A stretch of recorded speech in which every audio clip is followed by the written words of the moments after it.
Hey, everybody, it's Tuesday, April 16th, 2024. Welcome to the Giant Bombcast, episode 836. I'm your host today, Jan Showa, powered by NZXT. That's right, I myself am powered by NZXT, as well as this podcast is powered by NZXT. Co-captain of the ship here, as always, right now, powered by the ice machine located behind the lobby elevator. Chef Grubb. Howdy, I'm living in fear because I shared a picture of Aladdin on my feed, and I'm afraid Mike's gonna yell at me. How dare you say that Aladdin is better on Super Nintendo? That's ridiculous. It's just a mediocre platform. They had the real animators from the movie working on the Genesis version. You invited him. Excellent. Okay, great. Fantastic. Joining us today, Turbo Shawn McDowell. Yes, and joining me is the lovely Bucket Shawn, everyone's favorite Persona 6 character. What? I'm gone for like a week, and what happens here? They're excited about green. So you see, Jan, have you heard about this green paint bucket theory? Have you heard about green?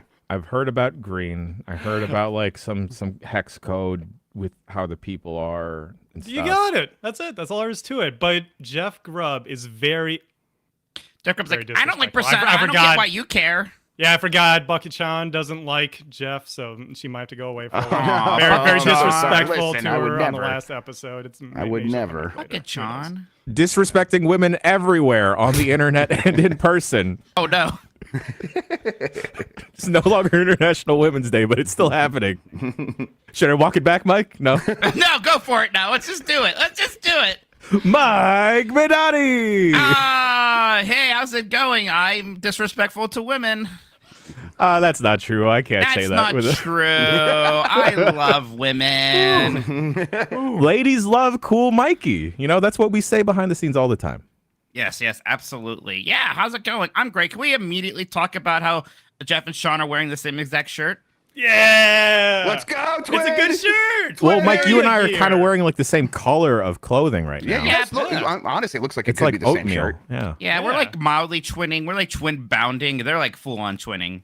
Yes. For like audio listeners, for audio listeners, they both have a shirt. It's like the Metal Gear NES cover, but instead of Snake, it is Samus. Zero Suit Samus.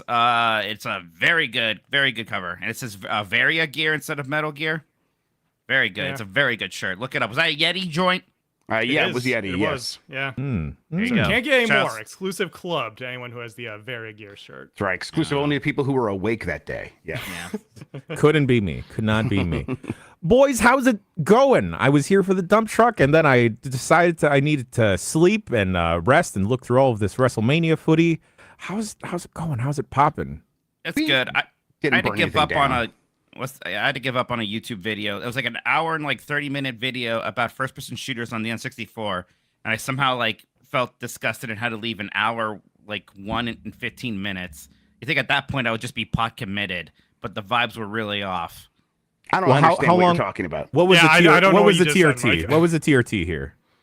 What? Well, okay, so like so I was watching I like to watch really long YouTube videos, and this guy was like, here, every shooter on N64. I was like, that sounds fun, and like first he had some jab at like some old video game journalists from like GamePro, and that's always a little weird to me. These old YouTubers always like still have some vendetta against like some guy's GamePro review from years ago. That's a little bit red flag.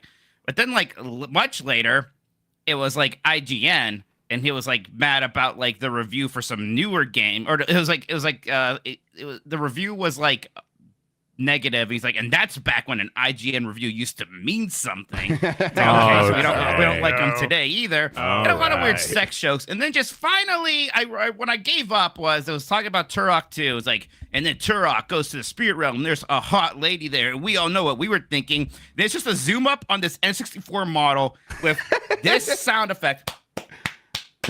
Cool. For a while. Very cool. And I just like, done.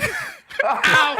What the hell? Thank you. That was the last thing I was expecting. Oh my God. You know what? I'm done. Turok make them cheeks clap? Is that what he's trying to imply there? All right. I don't know. No, there's no sex. No. A form of it. Yeah. Oh my God, go the fuck outside. Yeah. Wow. I mean, it was a joke, I guess. Maybe it sounds like No.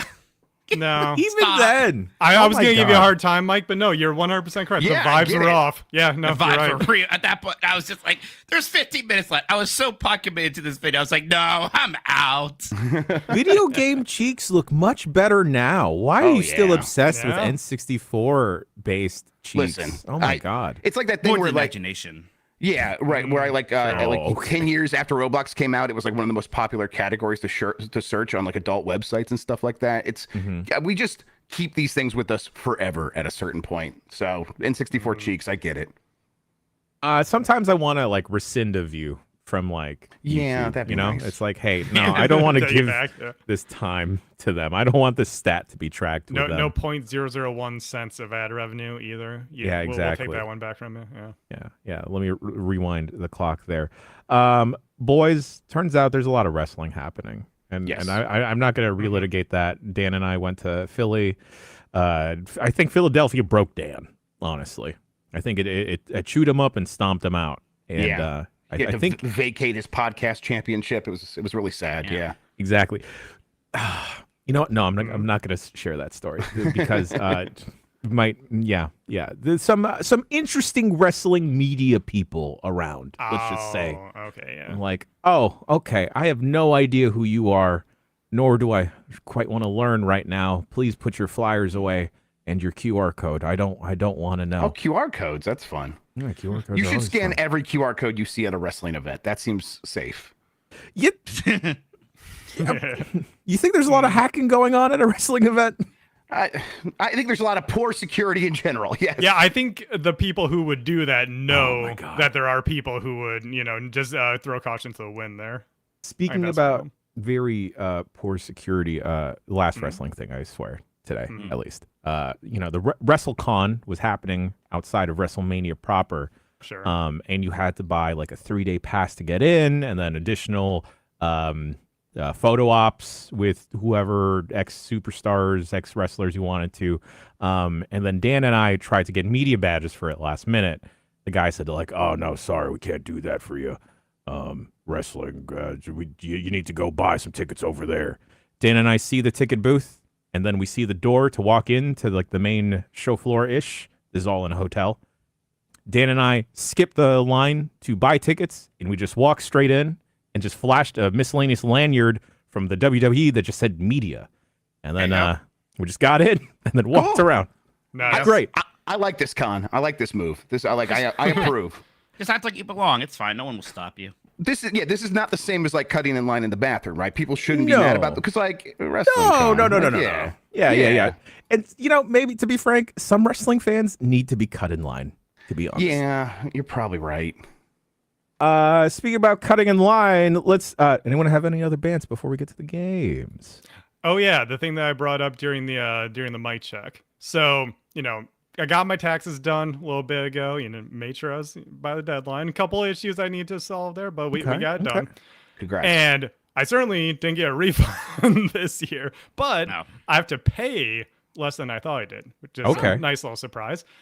And you see, my stupid lizard brain is like, well, I'm paying less than I thought I would. That's kind of like getting a refund. That's not Mhm. a Right. refund at That's all. not how money works, but that's where I'm at right now. So I kind of want to treat myself to something nice because it is, the money I got in the bank there is, it's money in the bank now. So I can, treat myself to something if I want.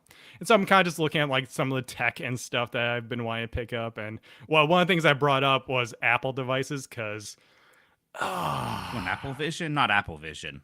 no, hell no. Okay, okay. I swear I for was a gonna second. No. But just like, I haven't had any Apple device since the iPod Touch came out, when I was in high school. Like, that was quite a while ago now. That was over a decade ago. And I don't know. I was like, what if I just like tried one of the iPhones as my next There you phone? My phone's getting a little bit older. Like, if, get a secondhand iPhone, that might be interesting. So I'm Okay. like looking at that, and it reminded me of the state of gaming right now to tie into the podcast because, man, iOS and Android are just like the same thing at this point. Oh yeah, it Oh, stopped being sure. interesting several years ago. The difference Yeah. is it's basically all the yeah. same. There Yeah. was, Yeah, that's. Go ahead, Mike. I'm sorry, MVG just did a video about that. I don't know if you saw that too, and we're thinking about that, just like talking about what was special about consoles like in that N64 era and like how, Yeah. now it is just there's the it really is the green one and the blue one, right? Yep. Yeah. Everyone sort of just Oh, agreed on sure. the best way to do things, and now there's no room for interesting things to happen anymore. Exactly, which is why I'm always like, maybe I'd just get an iPhone for my next phone, because like if they're kind of the same thing at this point, well, one's got Apple Arcade and one doesn't, so maybe I just Well, mess around with that I'm for subscribed to one the Google device. Play subscription thing. I know, and I'm mooching off your family plan, so you I get that. You gotta keep that on the DL, man. Come on. I signed into my TV the other day, and so it's like one of these things is not like the other. Mhm. But yeah, and there's other things I'm looking at, just like smaller things like PlayStation devices. So I'm Okay. always a big advocate for emulation, because like at this point, like Grub mentioned, I think last episode, at this point, software emulators are basically the same thing Right. as real hardware for most systems. Some are a little funky though, so I kind of want to get like maybe a PS2 to actually play OG games on, and maybe a PS3 because there's some funkiness there. And Ooh, would you be able to get the how expensive are those PS3s that had the PS1? I PS2 actually just saw backwards some the compatibility? launch PS3? Yeah, I was looking at 300, those. right? Yeah, they're not Oh. that bad. You get them Yeah. secondhand, especially if you get just the console. It can Right. be pretty cheap. The problem is those actually are starting to die, and the Right. amount of work you'd have to put in, Right. it maybe is just better to get a PS2 Slim and a PS3 Yeah. Slim. And I'm a sucker for limited edition consoles. I think, just having a Okay. system that, has a unique colorway and everything, that can be kind of cool. So I'm looking at, for the PS2, I kind of want to get, and I kind of want to just like hunt these down organically, sort of like what Mike is doing with his retro collection, where like, I'll go to a store someday, and if I see it, that would be really Sure. neat. But I want the pink PS2 Slim. Oh, Bright. Did you share a Pink. picture of this? Why do I have this in my brain right now? I also have I this in talked my about brain. it. I talked Okay. about it the other day, like in passing, but Right. something about it, and just like Wow. the gaudiness of it, I kind of It is love. Barbie pink. It is Barbie pink. If you look at the Pepto-Bismol box, pink. if That you look at the rules. box, it's like Barbie font, the word pink, and something Man. about that. I Oh, love God, I that looks love how good. bold it is. It's really cool. Sean, would it be Then- enough to get like a custom job, or you want the actual pink PS2? Like, I don't care if it's like a reproduction or anything, but the weird thing is, not a lot of people are making PS2 Slim shells. They're doing it for like the PS2 Fat, because those are easier to Right. There's do soft modding. and there's a stuff lot on more and out whatnot. there of those. Yeah. Yeah, exactly. So and they're not that expensive to get the original. So maybe, yeah, I think that might be one I just try to track down someday. And then the PS3 I've been looking at, there's a PS3 Slim, so just the regular Slim, that is the black model, and then on top it has the Final Fantasy 13-2 logo and lightning etched in pink. I'm like, if I get those two together, that'd be kind of a cool combination. That'd be kind of neat. That looks pretty sick. Yeah. For a long time, I was like, PS3 and Xbox 360, that's not really retro in the way I think of it. And I finally at a point now, 2006? no, that's pretty retro now. pretty retro, actually. yeah. Those games feel old and like and nostalgic, and like I kind of like do want to plug in a PS3 at some point. Yeah. Right. It's the launch for those systems is 19 years ago, right? Don't say that, Jeff Grubb. Wow. 18, 19. I'm bad at math. 2006. Okay, 18 for PS2 then, Yeah. yeah, or Oh PS3, my excuse me. gosh. Yeah. So 18 years. Yeah, Yeah. yeah, Depending 19 on for- when it came out. Yeah. Because 360 was 1 year The year earlier, before, so 19 for 2005. Man, we're 360. going God. on 2 decades, man. My The tummy 360 is hurts going to be now. 20 years. Perfect Dark Zero is going to be 20 years 20 old. years How are old. we going to celebrate? It's gonna be 20 years old before the next Perfect Dark comes out. So Jesus. 20 years between Perfect Darks, and then the how much time was between that and Perfect Dark, like original, like 10 years, not even. Not even. Yeah. Perfect Yeah. Dark was what, 2000, 2001? Right. Okay, man. That's Who wants to commit right now to a full playthrough of Cameo on the anniversary of Oh, the I'll Xbox do it. 360? I like that Sure, game. I'll sure, do it. Mike. It's a good Cameo's game. okay. I like would- Cameo. Yeah, yeah. it's I not would great. a but- million% choose Cameo over Perfect Dark Zero, Yeah, like for or sure. even, like Conquer at this point. Oh God, that talking about PS3s just reminds me of when MythBusters was wrapping up. We were liquidating a lot of stuff. Folks were able to take miscellaneous things from the office. And as I was digging through the miscellaneous electronics, like I took home a bucket of Raspberry Pis. Hell yeah. There was like a PS3 unplugged, and I'm like, can I have this? And I open it up, and there's like someone's personal pictures there, but it's no one on the crew or no one from the crew that I remember had interacted with. And it was like personal photos that someone was using like their PS3 as like a personal hard drive. No, not nudes. Okay. Well, okay, there was one folder with some questionable photos. And I'm like, who is this? Anyone from this? No, it's not. Was it PS3 fat or was it a slim? I believe it was a PS3 fat. Okay, that makes sense because the fat had a variety of like card readers on front and everything. Sony really wanted that to be your all-in-one media device. Okay. So that makes sense. Oh, last thing on the PS3, by the way, I wanted the Lightning PS3 Slim. I didn't know this. Only in Japan. I think maybe Europe, but specifically in Japan, there's a Super Slim that is the Metal Gear Rising Super Slim. I didn't know this exists. Yes. It's not super stylish. It's like a black Super Slim. In the middle is that like cobalt blue that they were using for the Super Slims, and then it just sort of like has text all on it etched in white. That's like Metal Gear Rising and like some characters in I think Japanese. It's I see it now. It's kind of neat, and like Metal Gear Rising. That's one of my games, so I think maybe I pivot to that one instead. But that's what I'm on the hunt for. Real quick, I just want to put this out into the ether because I would like some tech advice out there. I was actually at an Apple store yesterday, and I wanted to mess around with the iPad Pro, but of course, a gaggle of children are flooding the iPad, so I can't the youth. actually demo one. I'm tired of bringing my gaming laptop around when we go to these events and work travel. I'm looking for something super light. I don't want to use my work laptop, which is a MacBook, but it doesn't even have like the M2 chip in it. Right.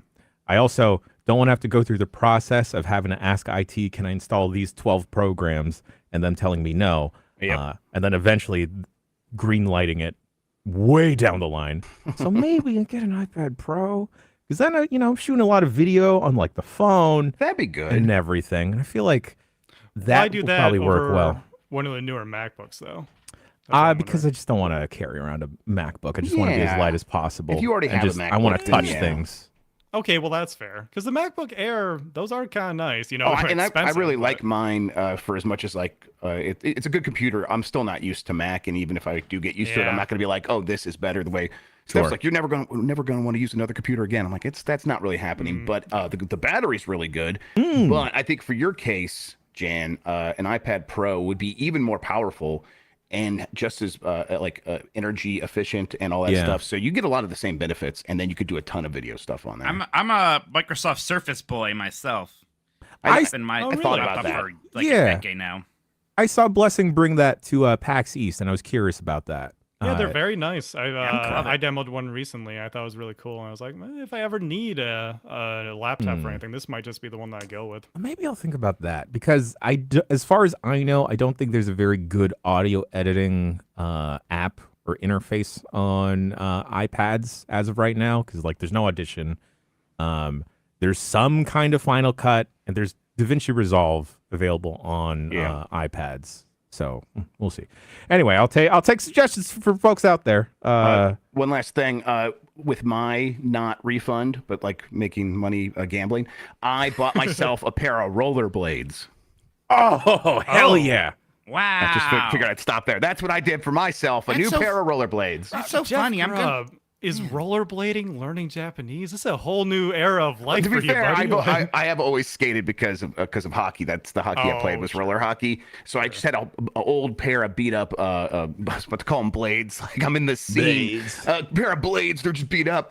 So I'm like, and you know what? I want to get a new pair, and I just found some on Amazon. I got that. And they're hockey roller skates, so rollerblades. So I'll go out there and have a good time. That's what I'm doing. Can I quickly complain about U.S. healthcare real quick? Sure. Oh, yeah.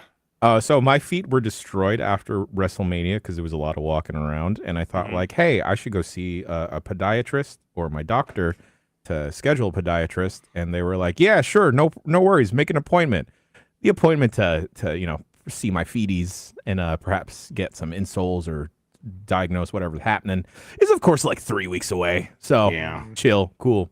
Thanks for fixing my immediate problems. Anyway, speaking about fixing immediate problems, let's play some video games. Okay.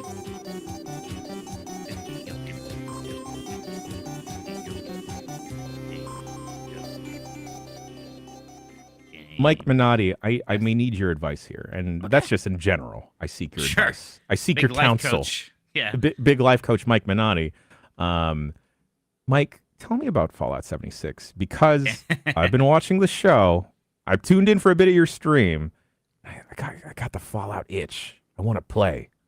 Yeah, I mean, it's interesting because I played Fallout 76 at a preview event and I played a bit when it launched. And like everyone else at that time, I did not like it. It was really janky. It felt really empty. It was just not an appealing experience. Then obviously, it's been years since then. They've been adding a lot to the game. And yeah, even though I'm not really watching the show yet, just like all that kind of buzz, the zeitgeist, I'm also in a Fallout mood. Even playing a little bit of Fallout 4 with the mods is like, I like Fallout. I'd like to play another Fallout. So yeah, I thought I'd check back in on 76. Just started a new character, and it definitely left a much better impression than when I last played it. The biggest thing they did, and they did this a while ago, when the game launched, there were no human NPCs, right? Mm-hmm. The whole point was supposed to be like, you're like the first ones out of the vault, so there's no other humans, so that we don't have to make NPCs. That sounds hard. But, then everyone hated that, so they're like, okay, I guess we should put some NPCs in. So having them there, first off, it makes the game feel completely different, but it makes it feel much more like a traditional Fallout game. And that is just really, like walk around or you see a person, you talk to them. There's Jason Mewes voicing a ghoul and you're having a conversation with him. So sure, that's fun. So I was following the quest for a bit. When I really had fun was like, okay, I want to just walk in a direction and see if I find something interesting. That's what the good Bethesda style games are good at. So I just like went south and I came across this army camp run completely by robots, and there was like one human teenager there who was like, oh geez, yeah, I'm reporting for duty, that kind of thing. So I like that guy. But I found like the master sergeant robot in charge, like he's like, you need to like go do the training courses, like the ones like a shooting gallery. The one was like an agility course, but then the one was like you have to like sniff out the communists, and there were three mannequins, and they had like speakers next to them. They each had a room. You had to like talk to them. You talk to them, and they would say things like, "The 4th of July is my favorite holiday," and things like that. But like the one was like, "Yeah, of course my dad is in a union. Why do you ask?" And it's like, you like gotta like sneak around and like hack into their computer and like find out. It's like, oh, the dad's laid off, and he's trying to tell all of his fellow workers that they should not work for a day. And he like go running back to guy like, call me, we found him. And I was like, okay, yeah, that's the good stuff. So I was having fun. Now the issue is, nothing I did required or was plussed by the presence of other players, right? Oh, okay. Now, but to be fair, that's actually pretty much all MMOs these days, at least in terms of new player experiences. Like all the actual multiplayer stuff in a lot of MMOs is just endgame content these days. Like you optionally like can do things with them, sure. Like I was even telling Grub, because Grub's like, oh, what should we do with Fallout? Maybe we should all play 76. I'm like, maybe it'd be fun to watch somebody play 76. If 4 people start Fallout 76 together, they're just gonna kind of be walking with each other to quests and like helping shoot, rad roaches every once in a while, I suppose. So it definitely feels more like a Fallout game with a bit of MMO stuff in it, but there's nothing wrong with that. I think it's pretty fun at that, and I love the West Virginia vibes. Right, this is a bit prettier than other Fallout games because it is like fall and trees actually have leaves, and it's like they're red. They're the colors of the changing seasons. So it's actually a pretty pleasant vibe in this one. There's still an emphasis on like that base building stuff, right, which doesn't do anything for me in this or Fallout 4 or in Starfield, but it's whatever. I can remind me, Mike, what is the purpose of the base building? You're just like setting up checkpoints as you go along, or and like this one, you can kind of like make a camp. So like the nice thing about it, at least, is that it's like a fast travel point, right? And you can put it anywhere in the wilderness, and it's a little neat to see other players camp, right? Because some of them do get into it, although it also is a little like Second Life-y to me, right? Because like, they build it's very obvious what the things are that are built by players, and they're kind of loud and tacky and whatnot. It's not quite like those Mario themed hotels, Jeff, from that one Metaverse video. Oh, right. Yeah. But it is of that ilk. But like there was like a quest. It's like, hey, you need to like build this to draw the attention of these people. So I was like, all right, fine. I'll build that. I suppose, and you have to figure out how to like put down a power supply and then connect the power to your thing. All that stuff.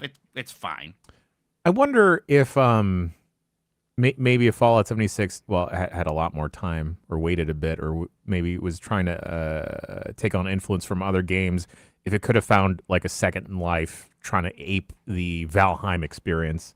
Because I feel like go full survival game. Yeah, go full survival game. Yeah. Because that could be neat, I think. Yeah. And there's a little bit of that here. Like, you do have to eat and drink every once in a while. I never had to do it once starting, at least. I don't know if it's like new players don't need to worry about that or what. But yeah, they don't go super hard into the survival stuff, at least not in the kind of first few hours that Were you, I was playing. Griefed at all by other players, Mike? Or Well, at the early levels, you can't even. At one point, I did reach like level 6 or something. I forget where it was like, you can turn PvP on. I think you have to turn it on. Oh, And, okay. and my understanding is that community's like, oh, you want to play Fallout 76 with us? That's so nice. Yeah, let's Okay. roll out the red carpet, please. Right this way, sir. It is weird. Like, the game has like the fact that the game is still around is nice, and it did kind of slowly build up goodwill. And I think it's getting a lot more than a little bit of goodwill now, because a lot of people are coming back to it because everyone's so excited about the show. Yeah. But you can see a world where if this had launched in a better shape, like this could be some giant game that like we're all talking about all the time, right? Because it's not like with ESO where like there's like some other company who kind of put that together, and it's kind of more MMO than it is Elder Scrolls. Like, this was made by Bethesda, right? This is kind of just a Fallout game, and it sort of just kind of came out. Everybody said it was bad, and a lot of people sort of moved on forever. And it's nice that it did, again, find this second wind of sorts, and it's still going. But you can't imagine that world where Fallout 76 was some big game. Yeah. I wound up buying Fallout 3, Fallout 4, and New Vegas on Steam because they're Nice. Yeah. super duper cheap right now. Yeah. Yes. And I was about to fire up New Vegas, but then I was like, no, you know what? I want to experience it with Grub for the first time. Because Grub, we're planning on streaming it this Thursday. This Thursday, Nice. yes, it's happening. Oh, that's awesome. We're going to flood it with mods like you did last week, right? Yes, at least for this first episode, I'm going to flood it with mods. I'll be able to turn some of those off if we keep going with it and we want to experience some of that stuff vanilla. But yes, there will be a lot of mods on this episode for sure. Okay. I want to fire it up so bad because I may be 3 episodes deep into the Fallout show, and my knowledge of Fallout is just through cultural osmosis, right? Sure. I just know Pit Boys, Vaults, the old timey wimey songs, and then Walton Goggins is in the show. Real. Jeff really put me on blast with the Walton Goggins. I said to him in private that I don't know who that person is. Just really let me have it, which is fair. Yo, I fucking love that man, dude. He's so Yeah, cool. me too. He's great and everything. What a great character actor, huh? Yeah, Yep. he's my favorite. I Yeah. loved him in TV show. Yep. Movie was good too. Yeah, fantastic. Oh, Hateful Eight. He's great. He's one of the hating 8. Anyway, I was gonna ask you boys and the audience at home, after we check out the beginning parts of New Vegas, should I like just embark on New Vegas myself if I want like to scratch that Fallout itch, or should I go to 3, 4? People are gonna tell you New Vegas is generally the one. Yeah. Which I always wonder what Bethesda thinks about that everybody's favorite Fallout game is the only one they didn't make in the last 20 years. I was listening to a podcast where someone who would be in the know said, "Oh yeah, they don't like that." No, they definitely wouldn't like that. And also, but it's like, I bet Bethesda does things like scoreboard. We're like, look at the sales and look at the Metacritic and stuff, because Fallout 76 got nailed at the beginning for having a lot of bugs and stuff. More buggy than even Bethesda Fallout games. New Vegas did, not New Vegas. Yeah. Yes, right, yes. exactly. Like it's Metacritic to this day is like kind of like low 80s or something, maybe mid 80s now. But yeah, like at the time, the main story of that game was this is really buggy, and it was. But now that's not an issue.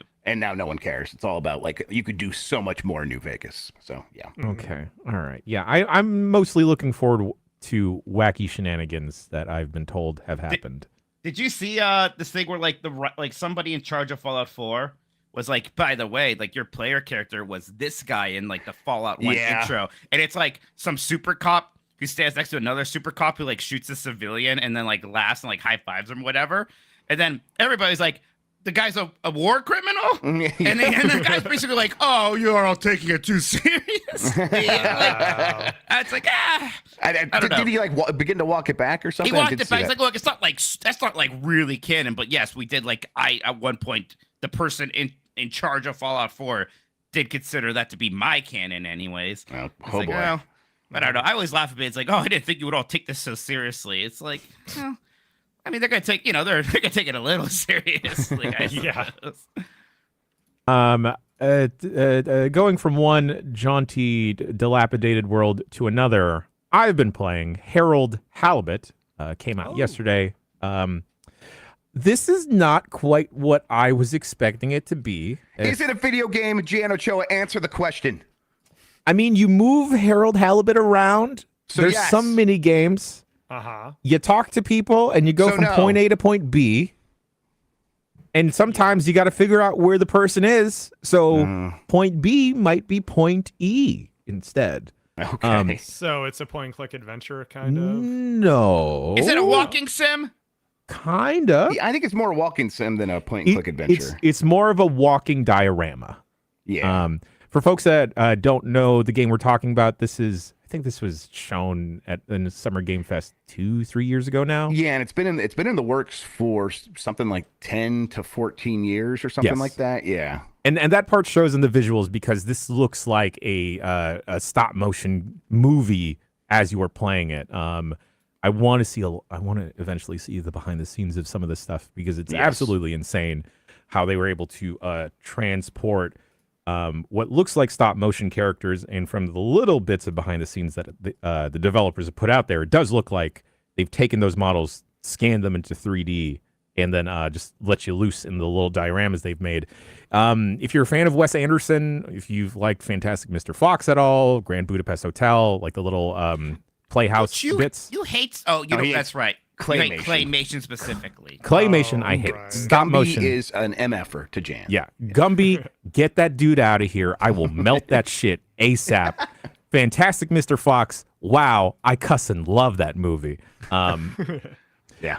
But Harold Halibut, not a lot of actual game going on, Grub, as you're alluding to. It is a lot of sitting there, listening, and then talking to virtually everyone there. The game does have a lot of character, has a lot of whimsy, fantastical elements. You are a society on a ship that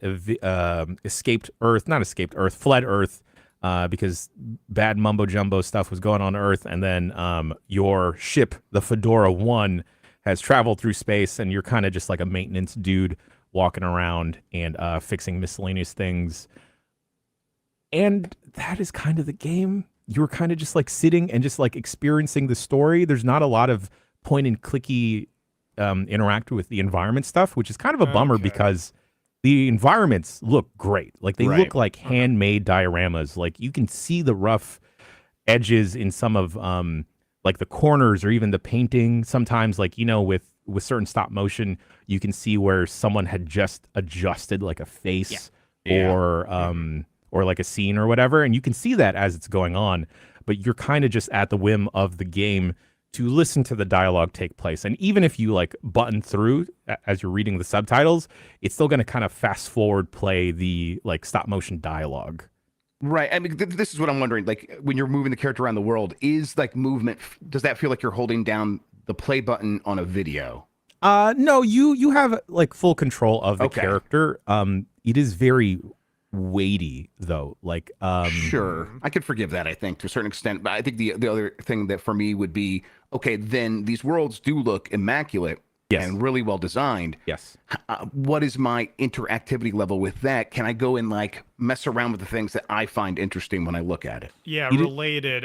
Not to just challenge you on this, but like I brought up the trailer here and looking at the screenshots. It looks very Lucas artsy to me. So I'm curious why you would say it's not much of an adventure. Because there's limited interactivity. There's no puzzles. There's no puzzles. It's just that's why I think when you say point and click and I think that's what you're bringing up, right, Shawn? I think what people assume you mean there is an inventory system and you are solving puzzles using that stuff, and this game doesn't seem to have any of that. I guess that's not You're right. That is a big part of what those games are. I guess that's not what I immediately go to when I think of those games. When I think Mike would be very equipped to talk about this, but when I think about stuff like, say, Monkey Island, for example, that's where I think it's more about the dialogue. Sure. Monkey Island it's very much like that inventory stuff is still a big component. It's still there, yeah. I know this is maybe more of a me thing, but that's just like what I think of when I think of sure. Oh, no. Sure. I mean, yeah. maybe it's more like that Telltale style of an adventure game, right? Where it's like just walking around and talking. Oh, yeah. It is more like that Telltale adventure game, except you're not really choosing specific dialogue options. There's not a lot of like choosing for the player to do specifically, and you're not interacting with the environment a lot. You are interacting more so with the characters, and you can talk to pretty much anyone, and they'll have like different dialogue bits as you interact with them, depending on where you are in the story. So like it won't just be the same canned dialogue of like, "Oh hey Harold, oh hey Harold." It'll be bespoke to the certain situation you're in, and like the comedy's there. It's really quaint. It's really dry as well, which I kind of get down with. It's very punny. It has all the things to be a game or an experience that really appeals to me. Just the game aspect, there's not a lot there. So would you say that's more of like a visual novel then? Like maybe 13 Sentinels is sort of what I'm trying to... Not nearly enough naked teenagers. Well, yeah, definitely not. Clearly. There's too many in this game. Well, like in 13 Sentinels, I feel like in those tableaus, even like there was more interactivity. Like you're kind of like hunting around of like, all right, which thing am I supposed to interact with here? Sure. But in Harold Halibut, primarily you were kind of doing like a mini game occasionally, and that mini game is very sparse. Like you're just moving stuff around, or you're just taking care of menial chores because Harold Halibut is like a repairman on the ship. It's oozing character, and my favorite thing about the game is the most disgusting thing about the game is how you fast travel, or the mode of transportation. You get flushed in a tube. Oh yeah. Oh, that's fun. I always like that. Yeah. I have a confession. Yes. I've been hearing people talk about this game for a while. I didn't really know what it was and just assumed it was a fishing game for months now. Oh no, that's fair. Same. It's got a fish right in the name. Yeah. Yeah. I guess that's how my brain was. Like, well, clearly it's a fishing game. Yeah, I assume you just played as a fish. Yeah. I also thought maybe that. Like Dave the Diver. Yeah. Dave the Diver dives. Yeah. Yeah. So last thing I was Harold expecting is Halibut. this. On the SS Fedora. Why is the ship called the Fedora? Oh, suddenly that tells me a lot about this game. I think just because it's like, oh, it's funny. Haha, Fedora. Does anybody say Milady at some point? No one says Milady. Okay. He hasn't hit the horn on the ship though. Goes, "Milady." Okay, that'd be good actually. But like, I don't know how. I'm playing catch up on a bunch of games, right? Like, I want to finish Infinite Wealth. I want to finish Rebirth. And this Harold Halibut seems like a game to just kind of like you should sink your teeth into when you have the time, because you're pretty much just experiencing the story. And as far as I have heard, it goes anywhere from like 10 to 12 hours. So it's like you're kind of buckling up for a pretty lengthy experience. I feel like maybe this could have been an episodic joint, and maybe that would have been more palatable, because like Kentucky Route Zero. That's kind of maybe a little bit of the vibe I'm getting. Oh yeah. Yeah. Telltale games. Yeah. What are like? What's that Square Enix game? True Colors. True. Oh God. Life is Strange. Life is Strange. Yeah. There's not a lot of drama in the game though, so it's not. Maybe doing it in an episodic nature like that wouldn't lend itself well. But like, hey, it looks fantastic. You can feel like the workmanship coming from the game, definitely, and like the writing is done very well, just like the game aspects, it's just hard to. I mean, then like I do feel like I would also be hung up in that same exact spot as you, Jan, where I'm like the game aspect, but if for what it's going for, do you think they execute on that? Because it sounds like they're not going for like Dewey game. It's like, hey, it's a talkie game. For what they're going for, do you think they nailed it? Are you happy with the execution? I think they nailed it. I think this is it's probably a case of me having misaligned expectations, because when I see something that looks like a diorama and stop motion, my mind immediately is pulling towards like Wes Anderson inspired stuff, and they're definitely pulling from like the Wes Anderson camp in terms of some of the aesthetic presentations and stuff. But it's not. It's kind of missing that snappiness that like a Wes Anderson movie would have, because you are kind of trudging along and Harold moves very slowly and like the timing for like the dialogue probably isn't there. Yeah. But like all the voice acting is great. One of the first people you interact with, I forget his name, but he's like a set of like triplets, I think. And they just go by their numbers, and you just see them in multiple spots just doing different... You can't just bring up triplets while chat is already talking about Huey, Dewey, and Louie. Mike has been fully activated. What is happening? Welcome, Mike. We're revealing to you right now that you've been in a Truman Show. Oh, I thought you guys said that with DuckTales. I was about to get excited. But yeah, Harold Halibut, it's out on PC. It's out on consoles. I hear, unfortunately... console performance kind of chugs, but like it's a very visual heavy game, so maybe that's why. Jan, I have one last question on this. Yes. Do you kind of just like not have a ton of experience with games like this? Like you don't have much to compare to? Yeah, I've always been curious about Day of the Tentacle, Grim Fandango, all that jazz, but didn't have a PC growing up. Definitely enjoyed all the Telltale games, specifically the Walking Dead ones. House sat for that guy once. I should have stole stuff from his house. But yeah, like don't have too much of a frame of reference. Like when we did that Sea of Thieves for Escape from Monkey Island, I was like, oh, this is so hilarious. They should make games like this. This shit's funny, apparently. Yeah. Okay, just not a ton of adventure games there. Because like you mentioned last year with Little Goody Two Shoes, that you sort of like didn't really know what the game was supposed to be. Yeah. And when I got around to playing it, because I was looking forward to it, I checked it out. I was like, oh, because it's sort of a visual novelty adventure game, maybe Jan just doesn't play a ton of those, so he doesn't. He's I just don't know not how to familiar with read. it. Turns out, you know, hard. I just press the buttons. Let Mike say his thing. Yeah. Secret of Monkey Eye, Jan. Okay. Yeah, I'll allow it. I'll allow it. I'm okay with it. It's growing on me. Grim. This is easier though. Grim Jandango. That's easy. Oh, hell yeah! Oh, God, yes. I was talking with Kurt about how amazing Grim Fandango was on the last voicemail dump truck. Yeah. And God, I played through Grim Fandango so many times. One of the best games ever. That game is so good. It's so good. It's the pinnacle of that classic style of adventure game. It's so good. Mikey, I feel like I hear you talk about Grim Fandango a lot. If I were to, if I'm at a crossroads here, Grim Fandango, Day of the Tentacle. So my history with Day of the Tentacle is intense because that's the first adventure game I played. Oh. I just randomly picked it out from a software, etc. Because like, you can get a computer game if it's like not too much. I was like, oh, this one looks colorful and cute, and I love Day of the Tentacle so much. That's awesome. I didn't know you just randomly picked it up. That's cool. Day of the Tentacle. Yeah, you triggered me. It's like that Ratatouille meme. Just say Day of the Tentacle. I had a fan site for Day of the Tentacle called, because Day of the Tentacle's it's called .com. It's pretty good. For folks, for audio listeners, you can't see it, but I'm currently shrunk down, and I'm on Mike Minotti's head, like kind of shifting him to do certain things right now, like Ratatouille. Yeah. So it works out. Where are you grabbing now? I don't have any hair. Your headphone cable. Okay, there you go. You didn't have .com, did you? .com? You didn't have that or .com? .com. That's incredible. There's no way I was able to afford a .com. It's probably some like bullshit. Yeah. .net or something. Yeah. What kind of nerd has a .net domain? Jan, would you be talking? Would you be talking about playing off air or on air?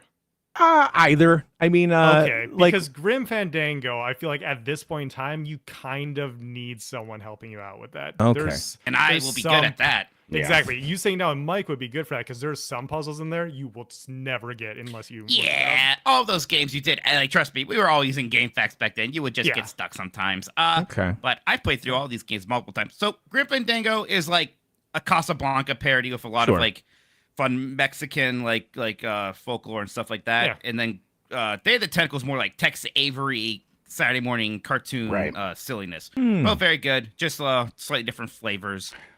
I would probably say do Day of the Tentacle first so you can experience some of the arc of the how the genre evolved. I think that's probably the right move. Day of the Tentacle has some founding father stuff in it, so it's technically a 4th of July game. I like that. There we go. Day of There the you go. Janticle. And then in the God. corner, I I'll love be it. playing Fantavision and just having fireworks go off, and we'll celebrate the 4th of July that way. Last thing on the visual novelty stuff. Jan, have you played Danganronpa? No. Okay, so I just That need to one's bring easy, it up John because Rampa. yeah, Arwol's brought it in the chat. Janganronpa. We know. That's easy. So I've heard that like Dan may also be baffled by some of the Danganronpa bullshit. Hear me out here, folks. Dan Janrompa. Yeah. Let's do it, and I'll be your guide through those. Fantastic. wild, That's the one wild with like games. the bear, right? yeah, Monokuma. Okay, there we go. Lovely, Yeah. lovely. Speaking about Shawn playing a guide for all of us here at GB, Shawn, you put here Helldivers 2 still rules, and I agree with you. Yeah, I'm definitely not the guide on this one. Y'all are my guides through this one.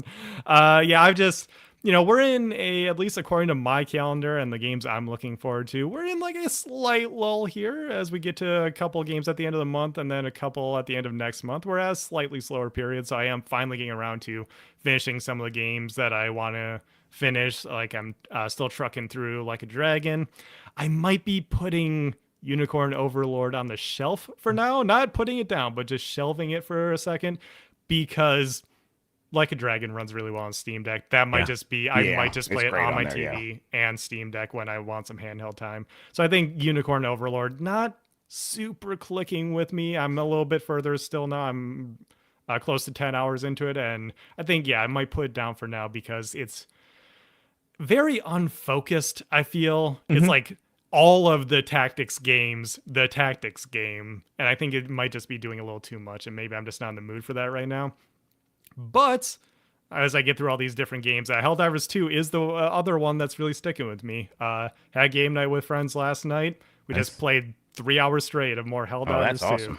Yeah, it was so much fun. Just, I do prefer games that are a bit more guided, not super linear all the time, even though sometimes I like that. Sometimes I like, when Final Fantasy tends to be a little more linear, not quite to level 13, but maybe like a 10. Something like that. Yeah. I like when that. games are like that. But here with Helldivers 2, something about it, I love that you just need to figure some things out on your own sometimes. Oh, yeah. Like we were doing, it was the first time that any of us had seen a mission because my friends are just playing with me. So I'm a little bit further ahead of them having done that stream last week. Figuring out how to destroy the fuel silos on one of those, like destroy the encampment missions. Yep. And we're figuring out, how do we do this? Do we call in the orbital strike? What are we doing? And then I noticed there's a new stratagem there. I'm like, oh, hell bomb. Hell bomb. Oh, okay. This makes much more sense. Call that in, arm that thing and then run away and the whole thing blows up. It's so much fun. And it shows you figuring like what that stuff game could out. be like, because like when we played, Shawn, we definitely used the hell bomb to destroy stuff like 2 or 3 times. But there's so much going on. It's like you were just worried about your own stuff. So when Mike's like, I'm getting the hell bomb, and I'm like, okay, I'll activate it. I saw you drop it. It's very easy to be like, okay, they're taking care of their bullshit. I'll focus on my bullshit. Yeah, And I it's just like wasn't a whole even other paying game attention that to they're what you guys playing. were doing. Exactly. Yeah. Yeah, and that happens all the time in that game. You were doing, as my friend likes to call it, his favorite reference, you were doing the WarioWare mini games Yes. while I was defending the rest of the team from the robots that were coming in. And so I wasn't even thinking about it. So having to do that myself and make that connection, it's very satisfying. It makes everyone feel like they got their job, right? Yeah. And there's a big, I think a big appeal there where it's like, okay, I can just do my part and everyone else, Even if your job is reloading somebody else's weapon, which which Yeah. sounds stupid, it's actually really It's fun. neat. Very fun. no, yeah. Fun. Carrying that supply backpack, you were an MVP on that team. Yeah. And chat pointed out that they got Grub to blow up a hell bomb in did. that stream that we Now did. it doesn't And, look like. Yep. well, last night, my friend found something on the ground. He's like, "Oh, what's this? Can I break it open?" I'm like, "No!" And it's like a nuke goes off in front of us. We're all dead, even though we were a mile away. It was Hell yeah. insane. Oh, that game just rules, and So I'm much having fun. They fun. nailed it. Yeah. Nailed it. God, I need to find an excuse for us to stream that game so I can hop in. Yeah, we just might need to do Hell Divers Tuesdays or something. I don't know, not Tuesdays, Thursdays or something. I don't Yeah. know. Oh, that sounds Yeah, good. we'll find a reason to go back. And the neat thing that I've noticed too, because I'll get some Helldivers 2 videos popping up on my TikTok algorithm sometimes. I'll notice someone is like super high level in the game, but they're still using like the beginning machine gun stratagem that you like drop with, and like the good. supply backpack. I'm like, all Well, right, if this person can like be high level and get down with the same thing, well, okay. And that shows you like what kind of a game they're making as well, where it's that's how like Call of Duty 4 Modern Warfare worked, where it's like everyone's like, oh my god, you have to play to unlock these guns, so people who play longer are going to have an advantage over me. It's like that's not how it works. Those guns are balanced in such a way. All this is really doing is just giving you a chance to drip feed new stuff so you can learn the stuff that you do have. And if you learn these basics, you're going to be fine. And so really what we're doing is we're just giving you like a step ladder to step up to like learn the game. And that's the real improvement that you're making, not getting some new gun. And I think that's mostly true in Helldivers 2. There's definitely some weapons that people have favored and they've done some rebalancing, all that stuff. But they rebalance for this purpose because they want everything to feel valid when you're playing. Yep.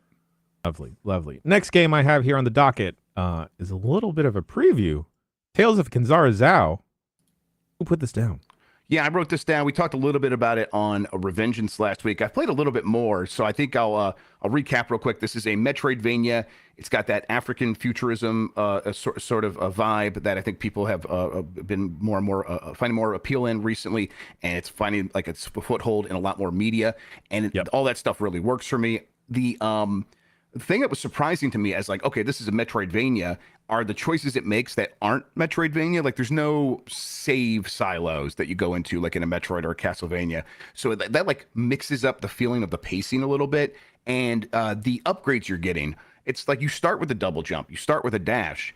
And so the other kinds of upgrades you're getting feel a little bit different than a Metroidvania. It's like, man, I'm like not accustomed to this this scaling up of how my character works, and so it's like it kind of like put me off on a wrong foot, I think, to begin with. And as I'm getting more into the flow of that stuff, I think it's like, okay, I get what they're going for, and it's still really working.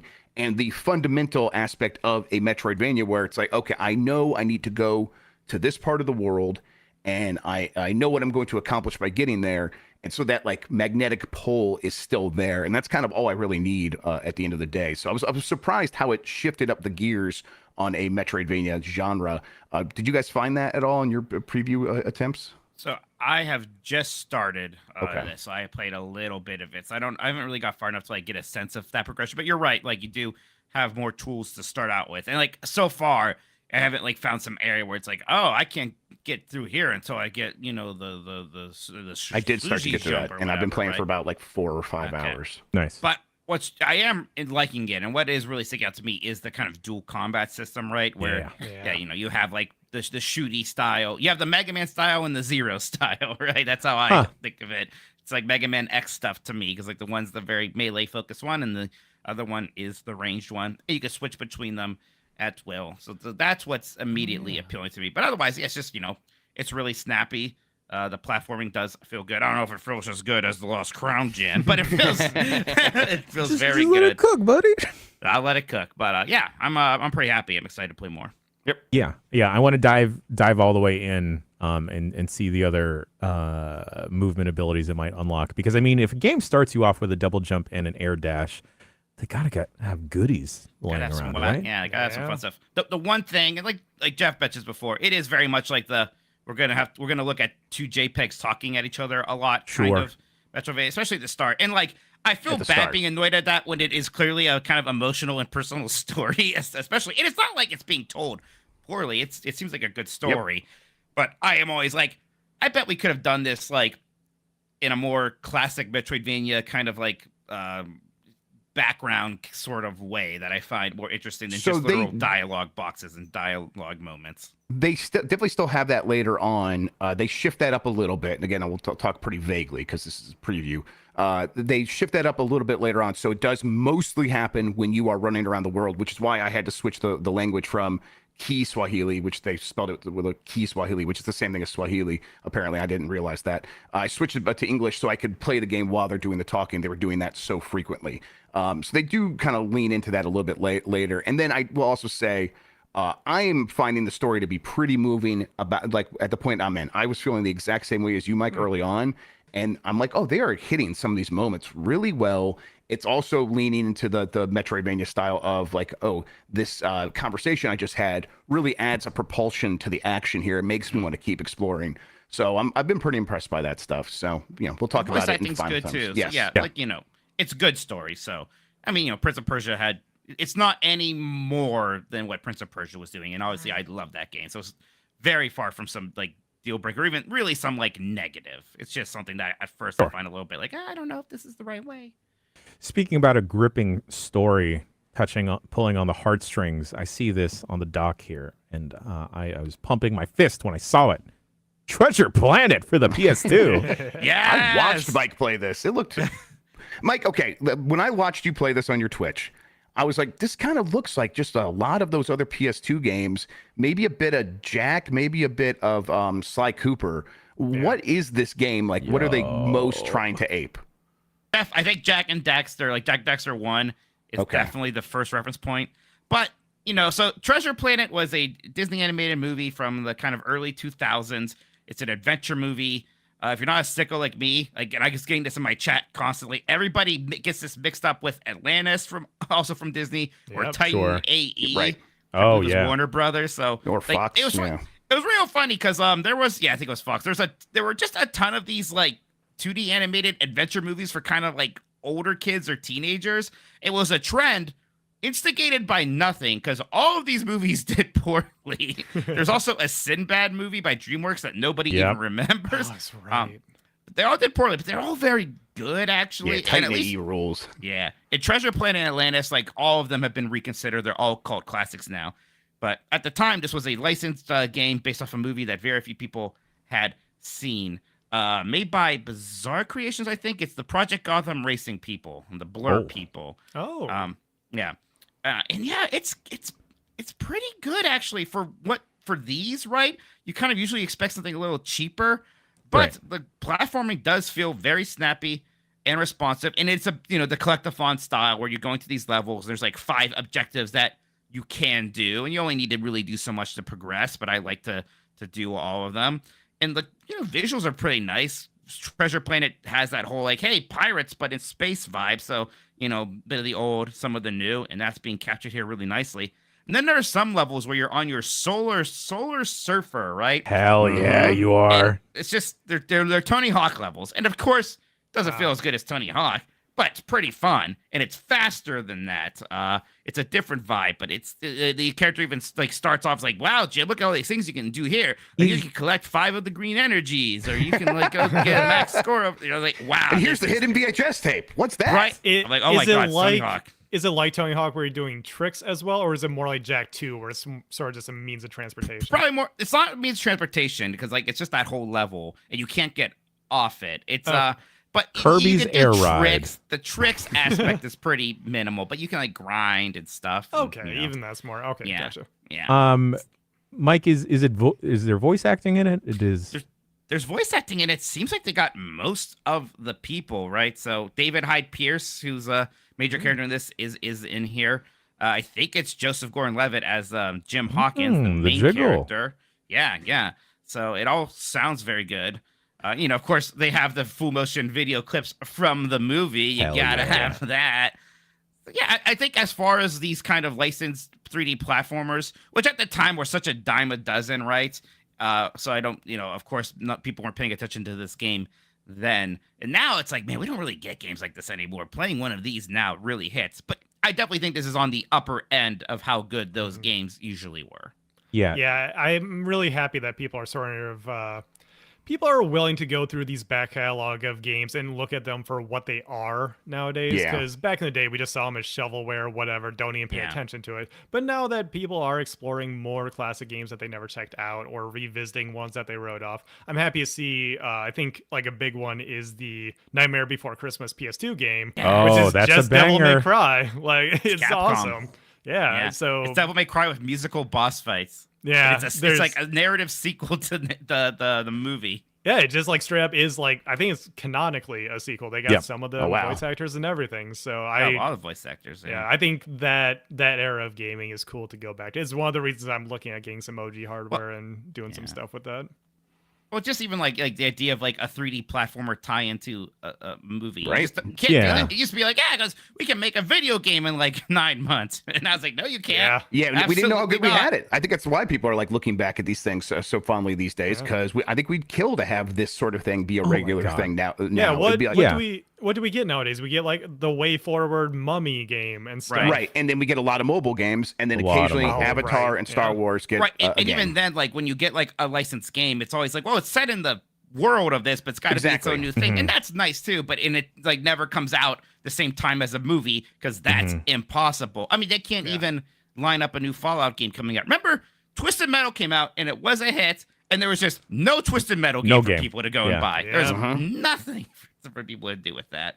Yeah. The Suicide Squad game got delayed. Yeah. Yeah. It feels like because I got the kids. We go to McDonald's, get Happy Meals a lot, and the toys in there are always kind of depressing. And it feels like these games were the Happy Meal toy version of video games, and there was something not magical. I don't want to like oversell it, but there was something nice to like kind of have like know and rely like those things are going to be there if you want to spend more time in that world. It hit the dopamine. How Yeah, dare definitely. you downplay the Crash Bash toys that they had? How dare you? It is weird. The multiverses was the last toys that related to video games that they had at McDonald's, and that was very Wild. weird.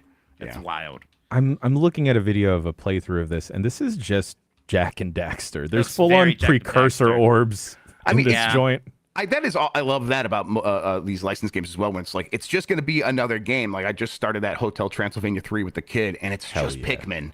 And Yeah, I know yeah. there's a million people are going to yell at me about Arlo. I don't watch Arlo. I'm sorry. I didn't know he did a video about that. So I'm sorry I had the same revelation that he did in a video. But it was like, this just straight up plays like Pikmin. This is the whole game, and she's playing it and enjoying it. I'm like, all There's right. a Lilo and Stitch game on PS1 that's just Crash Bandicoot. There's a lot that are just Crash remember Bandicoot. Yo, that game. the Lilo and Stitch on GBA, the Stitch portions are just Metal Slug. Oh, that sounds that amazing. makes so much actually. sense. Yeah. Yeah. It's really good. Is it like, okay, oh man, I'm like that or Alien Hominid would have been a good fit for that. Okay. There's also a PS1 Treasure Planet that's a different game entirely and not supposed to be very good. And then there's a Treasure Planet game on PC that's a RTS, a real-time strategy game, apparently. So, yeah, not only will we get like multiple ones, each platform, you could have your own bespoke one of these. Why not? God. Oh man, I smell a license to thrill. coming Yeah, it's up. time. It's time to bring it back. Yeah. By the way, it was Crash Team Rumble I was talking about. I was immediately like, that's Crash Bash is not that game. What the hell is that We game don't think you'd be called? forgiven for getting those bad. all do. That's the Yeah. thing. mixed up. Nobody, Yes. nobody remembers Crash Team Rumble from last year. No. Not a bad game, but certainly not It's a game. okay. It's Not a okay. game anybody asked for. No. Unfortunately. Oh, Moose Ader in the chat brings this up that the early Harry Potter games were also very different. Yeah. I remember checking. It was either the Game Boy or Game Boy Advance ones, and like the first spell you learn is Flipendo. And I'm like, what the fuck? I've read the books. I've watched the movies. No one ever says this fucking spell. What is Flipendo? Really upset about the lore. Very upset as a youth. You know, I lined up. I think there were Atlantis games too, right, Mike? Like I remember an there adventure was. one. I do it. So there was an Atlantis game on PS1, yeah, and then there was a first-person shooter prequel on PC, and there was a standalone demo for that came with cereal. I remember. So yes, there were Atlantis games also. Hell yes. Well, last thing on the docket I see here, Shawn, you have a secret project. What are you doing? What are you doing? So, What? What is happening? What? Partner's blowing your nose. I'm sorry. No, I know, but why did Mike do the butt clapping sound? Don't worry oh, about Jeff, it. do you still Secret not project. understand what that is? Don't worry about it. I leave. So- I thought Shawn was into low punny, and now he's talking about buckets of paint. Oh, that's What is- right. We haven't talked since I outed you as the Megalopony fan that you are, no. trying to deflect towards me, Jan. Don't worry, everyone knows your secret shame now. Is that the secret project? No, secret project. What y'all know about the Virtual Boy? Oh boy. Oh, a lot. Yeah. Yeah. I had one. Very excited about it, and I played Yeah, my so, friends, and then didn't buy one. Red Viper is this new emulator for the Virtual Boy A good name. on the 3DS. 3DS, yes. Yeah. And which Ooh. this is a thing that's been done before. I think this is a different project, pretty sure. But this one has been very meticulously created. You can change a lot of different things in here. You can even adjust how the 3D works. It'll change what the slider does on your 3DS. So you can either get like a 3D effect like the 3DS usually has, or basically an even more intense version that just one-to-one simulates what it would be like having a Virtual Boy up to your eyes. It is wild, the work that they put into this, and you can You can change the color from just eye-searing red on the black background to you make it black and white, which is, the most obvious one. Yeah. If you're weak, you can change it to there's an RGB color selector. You can make it the same color as Bucket Shawn if you wanted to. Bucket Shawn. But I just fired up like every US Virtual Boy game when I downloaded this to my 3DS. And How much Waterworld did you play? Dang it! I wanted to make the Waterworld. Shit! I played like Never think about Mike. I played like 5 minutes. That game's not good. Like most games on the Virtual Boy, wouldn't you know it? Not that great. Hey, Yeah, Teller Pros, Boxer's pretty okay. Telltale Boxer was neat because it's sort of Punch Out-y, Yes, but it's in a Punch Out in Virtual in Boy. a first-person view. There's Galactic Pinball, I think it's called, which is just a bad pinball game. Like Kind of like it. Jeff Beckler would be offended by this game Oh, because yes. the I would entire never even bring game, it up to him. yeah, the entire game is just. What if a pinball board is just the flippers and then the things up top, what you call it, is that the bumpers or whatever that go ding, ding, ding, ding, ding, ding, ding. That's it. Ding dings, That's the the whole board. game. That's Yeah, the But whole it's in game. 3D. But it's in 3D, exactly. And that's what Wow. so many of these games were. Even the first party ones weren't that great. Mario Tennis does not feel good on Virtual Boy. Mario Clash is not a good game. No, Mario it's Clash very is not weird. good. Yes. I liked Mario Clash. Damn it! Did you have a Virtual Boy, I Mike? had Yeah, a Virtual he did. Boy. Oh, Yes, I Hey, did. Yeah, everything. question. Why was it red? Because that was the cheapest LED they could make Yes. back then. Okay, fair enough. Like, the but only reason. like blue was like still very expensive, if not like nascent at that point. So Yeah. they were far away from color in that scale. Wario Land is good though. Wario That's Land's the good. one. Yes. That's the one Yeah. I was going to bring up is Wario Land on Virtual Boy is just Wario Land and Yeah, with it's way great. more fidelity than the Game Boy games because the Virtual Boy actually had a decent amount of power in it because they were sort of positioning it as a 32-bit, right? Yeah. it was 32-bit, yeah, but That's all that some matters. lower power form factor or whatever. So it's somewhere between a handheld and a console. It does very basic graphics, but that Wario Land game, it looks great. It feels just like the Game Boy Wario Lands, which 1 is kind of its own thing, and then 2 and 3 are basically the same, and then 4 is kind of its own thing. It feels like 2 and 3. It feels like the slightly more advanced Wario Land games. And, Wario Land is a interesting platformer because it's a little slower paced. You're not immediately jumping and doing challenging platforming, especially right away. But it's got a vibe to it. It's kind I of love chill. Wario Land, yeah. Yeah. Did Yeah, you and play I the just had first fun. Shin Megami Tensei game to come out in the US? Jack Jack Brothers? Bros. Yeah. Yeah, I played Jack Brothers, and That's us. that's Don't make me do the clapping sound again. Meet the Jack Brothers. that game's weird. I had a Jan moment. What is this game? What is it supposed to be? I don't know.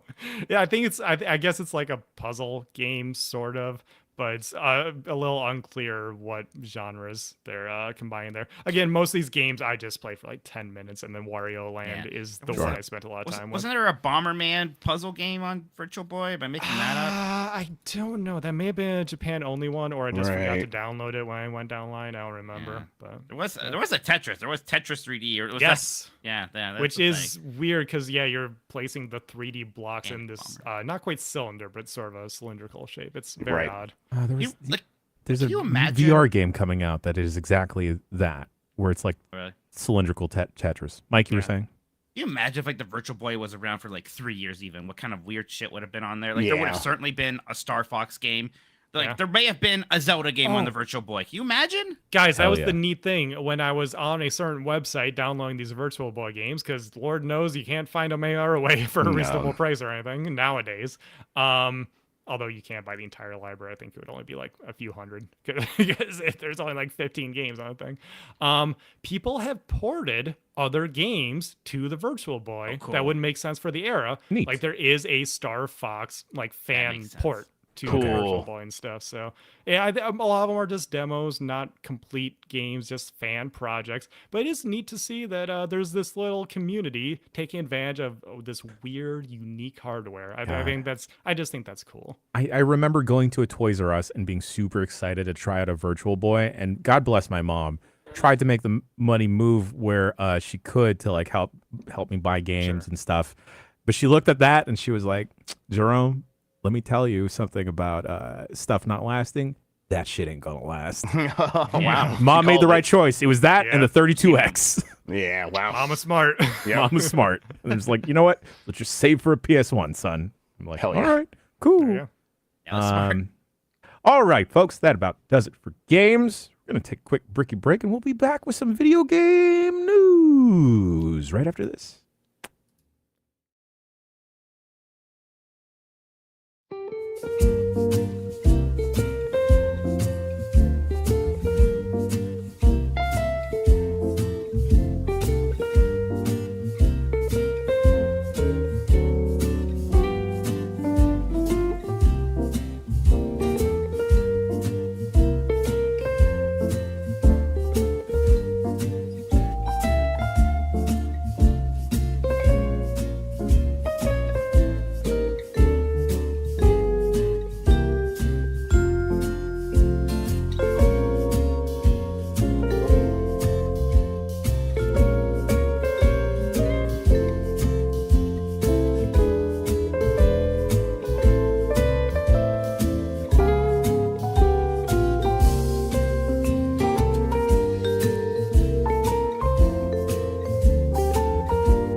And we have returned with the show, and Jeff Grubb has come from the pantry, fully stocked with news.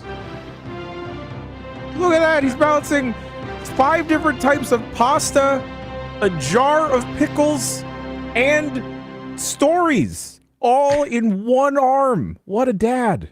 First, you got to eat your stories before you get your treats. So I got some headlines here for you. This is like more a recap of stuff that we knew. I guess a confirmation, a corroboration, if you will. Sony's PS5 Pro is real, and developers are getting ready for it. The Verge was able to get their hands on some more information that basically lined up with everything we've heard so far. Sony is getting set to release a more powerful PS5 console, codenamed Trinity, later this year. The PS5 Pro will feature a more powerful GPU, slightly faster CPU mode, and improved system memory. The console is expected to deliver better ray tracing performance, higher resolutions, and frame rates in certain games. Basically, everything will require an update, though, a patch if it's going to take advantage of this, although I expect that's going to be the big push this holiday.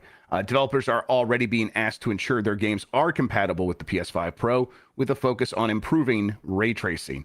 The PS5 Pro will also support Sony's new PlayStation Spectral Super Resolution, which is PSSR. That sounds like DLSS. Yeah, PSSR. That sounds like DLSS to you. That's for a reason. It is basically their version of that.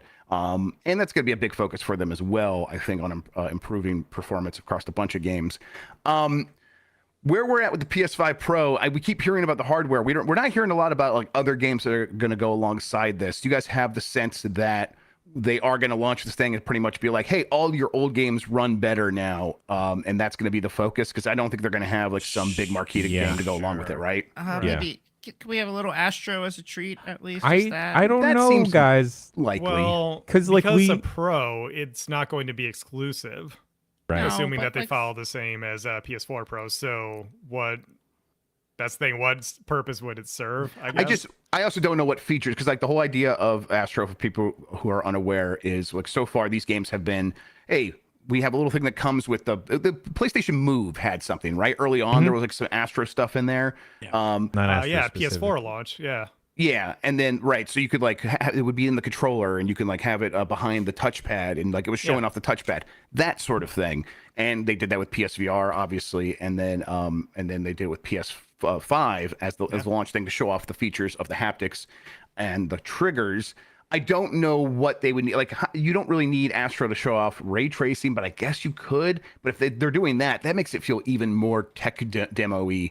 And I hope maybe it's just like, hey, maybe there is nothing to show off. So like, I guess we just have to make a real like full-blown Astro game instead and just have it be good. That's what I would assume. Yeah, that's what I'm hoping for. I'm hoping for that as well. And that's probably what is happening. So, okay, but that takes us back to then there's no like PS5 Pro game that like, you have to have that to play that. It's going to be Last of Us Part 2 looks better than ever. I think that's what the PS4 Pro was as well. Oh, yeah. I'm just thinking what this system is going to be used for. I was actually thinking about this quite a bit yesterday while I was listening to some other people talk about it, because the PS4 Pro, obviously the reason to have that was to make your games targeting 1080p look good on a 4K display. Right. So what is the PS5 Pro here for? Because based on the specs that have leaked out, or I mean, basically confirmed at this point, because apparently it's come from dev portals. So we just know a lot of this stuff to be true. It's not going to improve CPU power, broadly speaking. It either will, in standard mode, just runs the same as the PS5 CPU, or you optionally can like downclock the GPU a little bit, which makes sense as you'll have PSSR helping out there in order to give a little bit more juice to the CPU. So if people don't know what that tech jargon means, you're probably not getting better frame rates. You might get locked to the target frame rates a little bit better if they choose to use that alternate mode. But otherwise, if a game is CPU bound, which most console games are nowadays, is why we now have games targeting 30 FPS. I don't know, this whole thing just feels weird, because I know Mike really was hoping that this would be, okay, this is the console that gets us the 30 FPS games going up to 60. And it seems like at a base hardware level, that's not what we're getting. It sounds like, oh, sorry, go continue, Shawn. Yeah, where I was going with this is I was thinking this would be a risky move.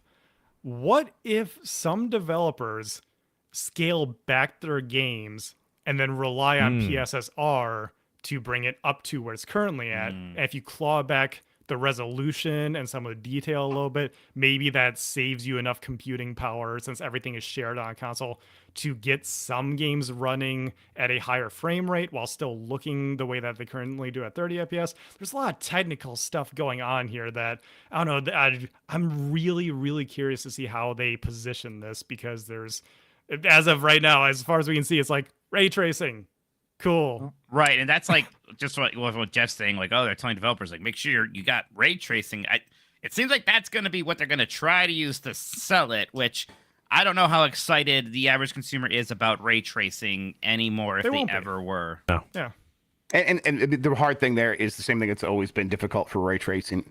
Lighting in games already looks really good, and it's going to keep looking good. And so the comparison shots are just not going to be stunning to most people, and improve reflections. I mean, these things that people have faked that you can now do raw dog and with ray tracing. It's impressive from a technical level. Developers are going to be curious about it to the point where it will take over eventually. It's just not something you can explain to the average person. Yeah, but I mean, devil's advocate, devs are excited about ray tracing because it's once you learn how to do it, it's easier than baking the lighting manually. 100%. Yes, that's why it will take over eventually. But right now, they have to do both, because not everything has ray tracing. And like you said, the average consumer just will not care whatsoever. Yep. You show them a side by side, they're like, "Cool, the reflection looks better. I don't care. I'm not spending that money." Well, I was going to ask, do y'all think the general audience is tech literate enough with how much like new phones in general get pumped out, that like them seeing PS5 Pro is not going to entice them to buy a whole new thing? There are going to be a good amount of people, especially like the super PlayStation fans, that are just going to want the new model for sure. And maybe they're hoping that will be enough, right? You bundle that up with a holiday launch. This is a way that you can get people who already have a PlayStation 5 to buy another one, so that will juice up sales a bit at least. Now, when you do that, does that help you sell more software? Maybe a little bit, but especially when there's not going to be a whole lot of new software this year anyways. It's like someone in the chat somewhat jokingly pointed out, it is going to be the people who bought PSVR 2. Like, at this point, there's not really a reason to buy that peripheral. If you want to get into VR, the Meta Quest 3 is the way to go, even for PC VR, connected to your PC, even wirelessly, and broadly speaking, is a better experience than PSVR 2. But some people are in that ecosystem. They love the exclusives, and if you have the money to spend and you just want the best experience without having to learn the ins and outs of running a PC, I can see some people going for it. But yeah, it's never going to hit in the mainstream. PS4 Pro didn't hit in the mainstream. It did decently well, but I think that's just where Sony's kind of at right now. That's what they're aiming for with this. Yeah, they just want to at least have that boutique option to make their entire ecosystem look a little more supreme. Astrobot roguelike. That's what's going to happen. That's what they're going to do. Don't activate Jeff like that. I think my pupils just dilated. We went to plaid right there. Yeah. Because I'm thinking like, all right, they made Valhalla. Valhalla was really dope. I suggest people circle back because there's some neat story bits in there. We already have Last of Us Part 2 with their roguelike thing. What else are we going to have now? I mean, Ratchet and Clank could work well. Ratchet and Clank could work very well. I'll put that juju out. That would be dope. Please. All right, moving ahead here, a couple Final Fantasy stories. Final Fantasy VII Rebirth is, quote, underperforming sales-wise, according to one analyst. Final Fantasy VII Rebirth, the PS5 exclusive sequel to Final Fantasy VII Remake, has reportedly underperformed in terms of sales. That's according to Daniel Ahmed, Director of Research and Insights at Nico Partners. Rebirth is selling about half of what Remake sold in the same time frame and has a weaker tail. Again, that's according to Daniel. In comparison, Final Fantasy VII Remake sold 3.5 million copies in its first 3 days on PlayStation 4, while Rebirth peaked at 2.21 million daily active users at launch. Square Enix has not announced official sales data for Rebirth, so a lot of this is speculation, but it's based on informed speculation. Daniel knows what he's talking about. I was laughing pretty hard when a couple of people were going hard at Daniel on Twitter, and I was just like, you don't know what this man does for a living, do you? It's worse. Even Daniel is like, look, I didn't say that like Rebirth is flopping or like something, or like everyone calm down a bit and stop yelling at me specifically. A lot of people point out half as many PS5s out as there were PS4s when Remake came out. So of course it happened. And there is also like, that is the kind of the problem with doing this 3-parter thing. And Square Enix knew this was going to be a problem. That's why they were desperately like in the market, be like, this is a great place to jump in to Final Fantasy VII. And a lie. Like they knew it was a lie, but like they need to kind of maybe get that hope and dream out there a bit. But no, like people are generally need to play Remake to appreciate Rebirth.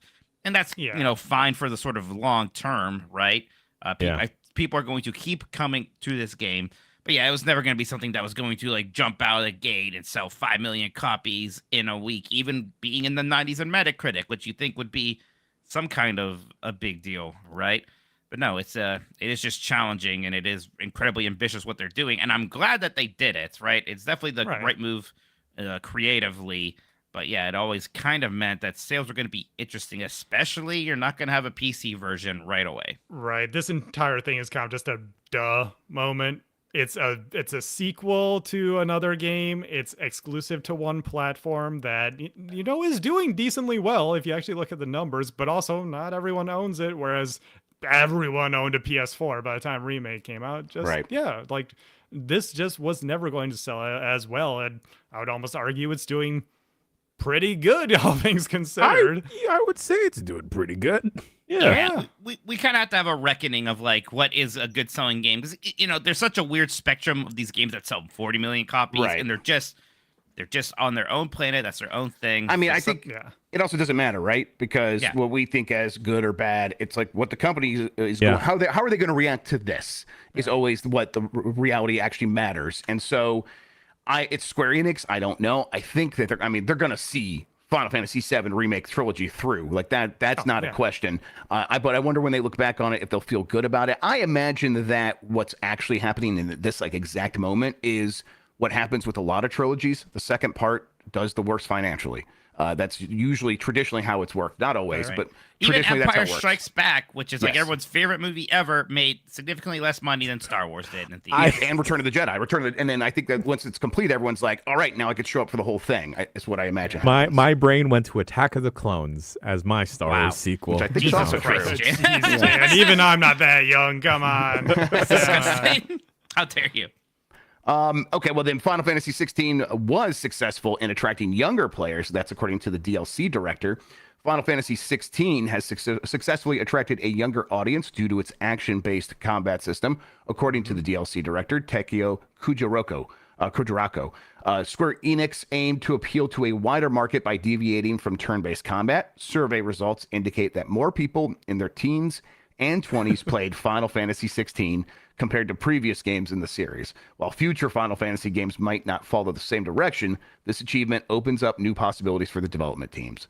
Okay, I believe this. Do you think it was enough to like sort of be like, well, this is the answer? Because I don't think that's what happened. No, that's like how many of these are like now lifelong Final Fantasy fans, right? Right. It's almost weird how like you would think like, oh, like every Final Fantasy game, there's new people playing for the first time. You almost think there'd be some kind of exponential factor there, like every Final Fantasy is automatically going to be the greatest, best, fast-selling one ever. It's trending down since 12 or 11, 10 maybe. 15 sold very well, actually. 15 was the highest selling one. It's 15. Every single one probably since 15 because it was on so many less. platforms, yes. right? Yeah. But like 14, right? Some people played 14, and it's like, well, it's not like those people automatically bought 16, even though it was made by the same team, even, right?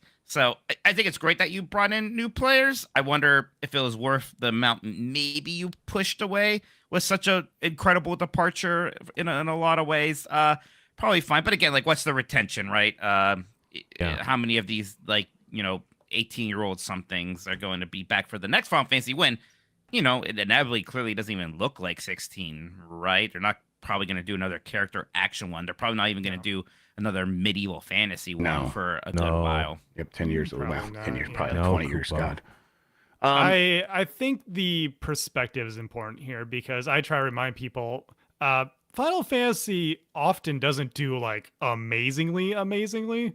Just it has some of the most culturally important games of all time that people think it's a gigantic series. It's almost like the Mega Man effect to an extent, where Mega Man actually doesn't sell that well. We just remember him as an iconic character. Now, granted, FF7, FF10, 15. and like eventually the 13 series and 15 are all so huge that, people forget, but there's a good amount of Final Fantasies I've done just okay. Is that a milk is half empty versus half full? Because I think the way I view it is like they've done it. Milk.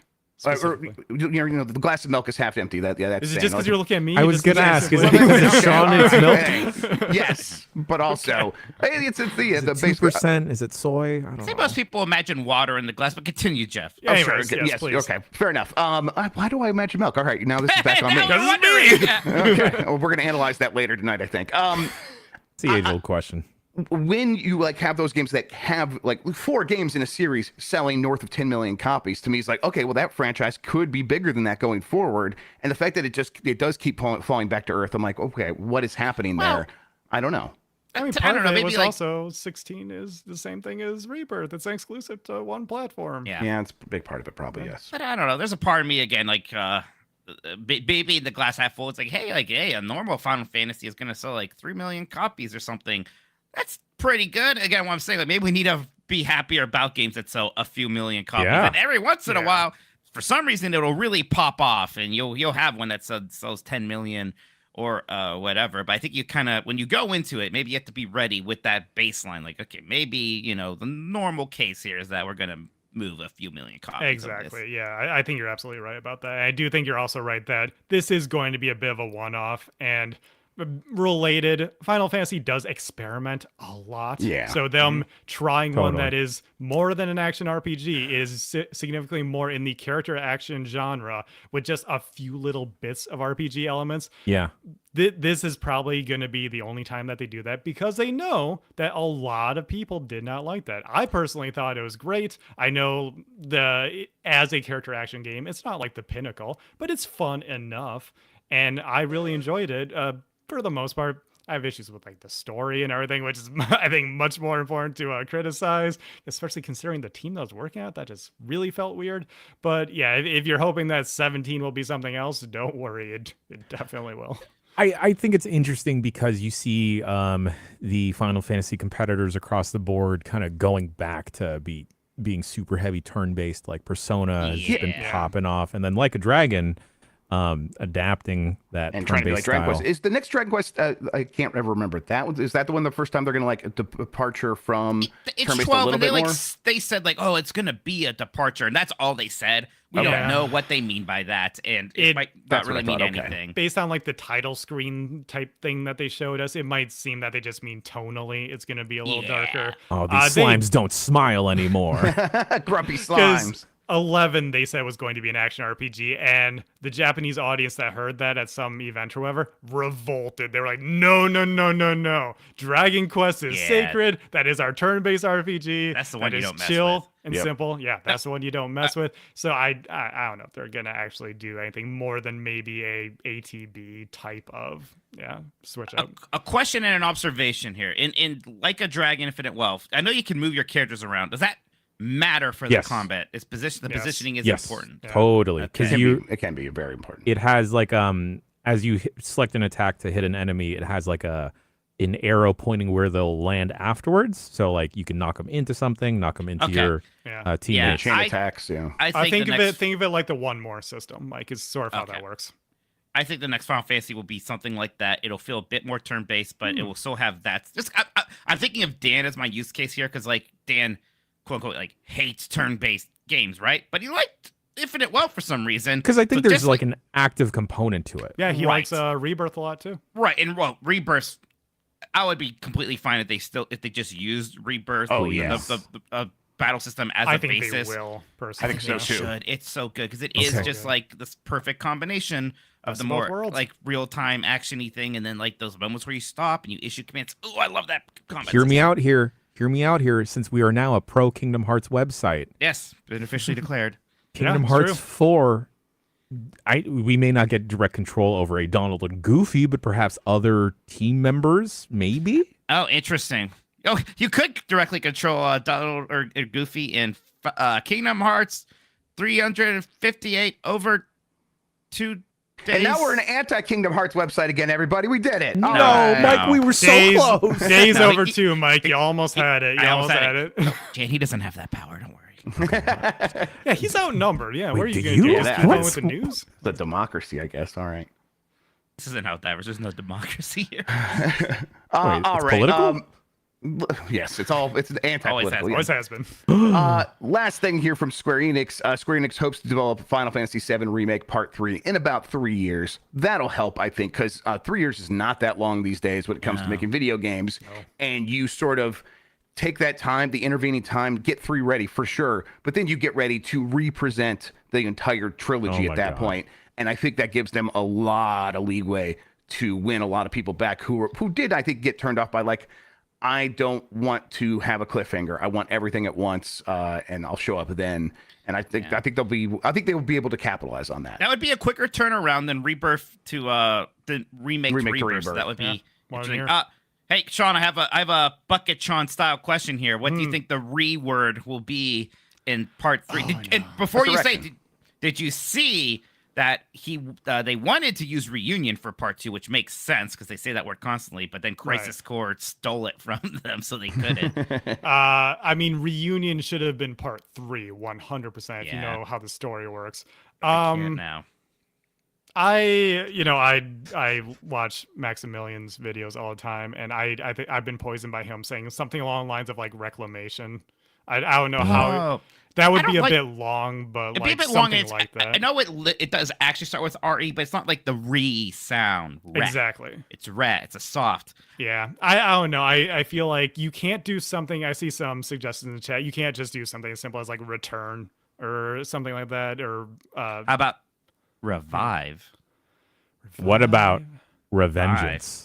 Oh, someone should use that. Yeah. We're just using it for a podcast and nothing else. Right. Yeah. They have our permission. Yeah. Let it be known right now. I'm staking my claim on revive. Revive. It's evocative. What does that mean? I guess I won't say where, but what's happening there? How did they? She's a Metroid. Is actually what it is. Yeah. Yeah, I think. I don't know. They're gonna get crazy with that. But just to cap off the story here, this makes a lot of sense to me because if you have played FF7, you know that there's not a lot of new areas they have to create, and that was easily the hardest part of making this trilogy, is making these areas that you're going to keep going back to in this game as an open world game, and in the last game as you keep returning to places. Even you return to Midgar in FF7, and they already just have Midgar made. They can just keep reusing all these assets, all these areas. So I think 1 year-ish less than the turnaround time on Rebirth. That sounds right. Here's what it's going to be called, or maybe the collection with all 3 of them. Okay. Rebuy. Suckers. Pretty good. Resale. Pretty good, Jam.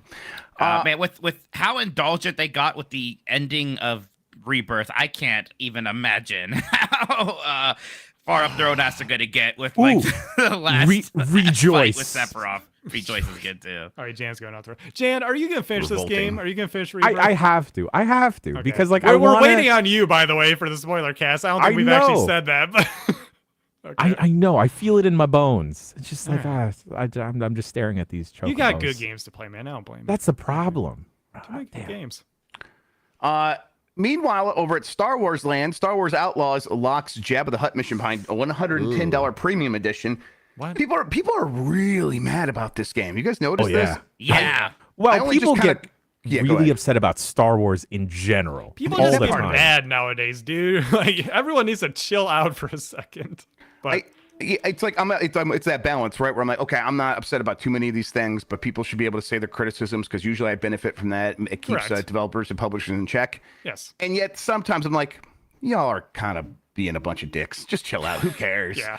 Like at a certain point, either buy the game or don't. Right. I'm kind of getting to that point with this. It's like, look, it is scummy. Of course, they're charging way too much for like the one mission with the recognizable character. But I'm just like, I don't need to play a Jabba the Hutt mission, which clearly isn't integral to the story, or else it would just be in the main quest line. And I'm of the opinion that we don't know, based on what they've said so far, if this is like one Jabba the Hutt mission or the Jabba the Hutt mission. Is this like Jabba the Hutt gives you a bunch of missions, and this is an extra one. If it's that case, I'm like, well, this is nothing. I don't care about that at all. If it's, Jabba the Hutt as a character you can interact with entirely is locked behind this more expensive edition, I get that. Complain. Go ahead and complain. That's a completely valid thing. I'm also just not that worked up about it. So, and I think the game just looks good. I want to play it. That's where I'm at with this. I don't get why people are so in their feelings. And I get it. Hey, Ubisoft's being Ubisoft, but yeah, the hate boner for this game is a little. A lot. I looked it up after someone in the chat said, and just to be clear, Jabba the Hutt is in the base game. It's just an optional mission that features. Okay, we do know that for sure. Okay, that's IGN got a statement on it. And even just like the way this, like I've heard some people phrase it like you have to pay $110 to get a Jabba the Hutt mission. I mean, it is one thing. Look, $110 for a premium edition, it's a lot of money. You should not spend that. But there are other things here. It is a part of the whole ensemble of whatever this stupid expensive edition is. But yeah, like, I don't know, like the special mission for the premium edition, it's been done before. It's stupid. I agree. I just don't buy it. And to be clear, like this type of thing has come up on like seems like every week for the past month or so of this show. Yes. To be clear, what we're saying is it's totally cool to criticize bad business 100%. decisions you don't like. But no one's going to take you seriously if you just are raging on your social media platform choice. Yes, if it feels like it is coming from that point of it's a Ubisoft game and I'm mad at Ubisoft games, I am like a little bit like, okay, I get it. That feels like an opinion we just keep to ourselves now. I don't care. If it's like, oh, this game is doing a very specific thing, and if that thing is, this is content feels like it should be part of the game and you're charging me extra for it, I, again, yell about that. 100%. I just... I'm at a point where I've accepted this. And can't be me. Yeah, it kind of can't be me. Just as overused and sometimes misused as the phrase is, do just vote with your wallet in this case. Just wait until later, and if you don't want to play it all, just don't play it. Just, you know. And again, you can, but you're allowed to criticize it. Just, No, you're not. You're not allowed to criticize it because your opinions are shit. Thank you, Jan. Stop posting, damn it.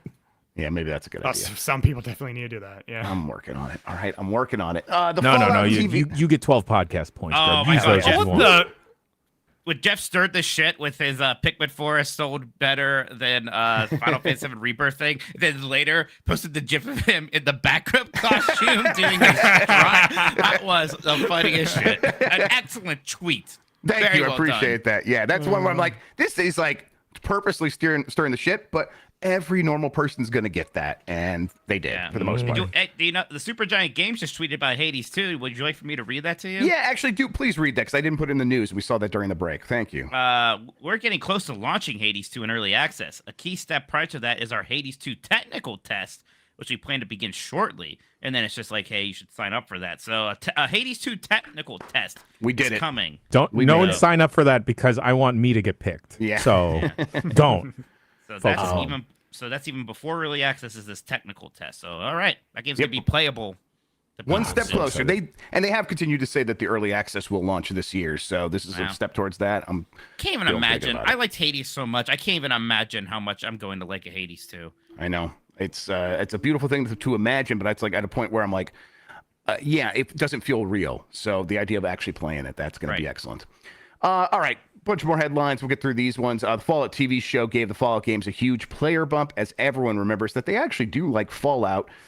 This has happened across all of the games. Fallout 4, New Vegas, and Fallout 76 especially are doing very well. They're up anywhere from like 50 to 100% in terms of daily average users on Steam, or daily active users. And that is for these games that have kept a lot of their audience for years and years and years now. So they have anywhere from like 10,000 per day on a good day, 20,000 for some of these games. Now they're getting like 40,000, if not more than that. In terms of daily active a lot of these users. Fallout games are like heavily discounted right now because of this first-person shooter fest happening. And $2.99. And 76 is free with your Twitch Prime if you have Amazon Prime. Right. So a lot of good ways to play it.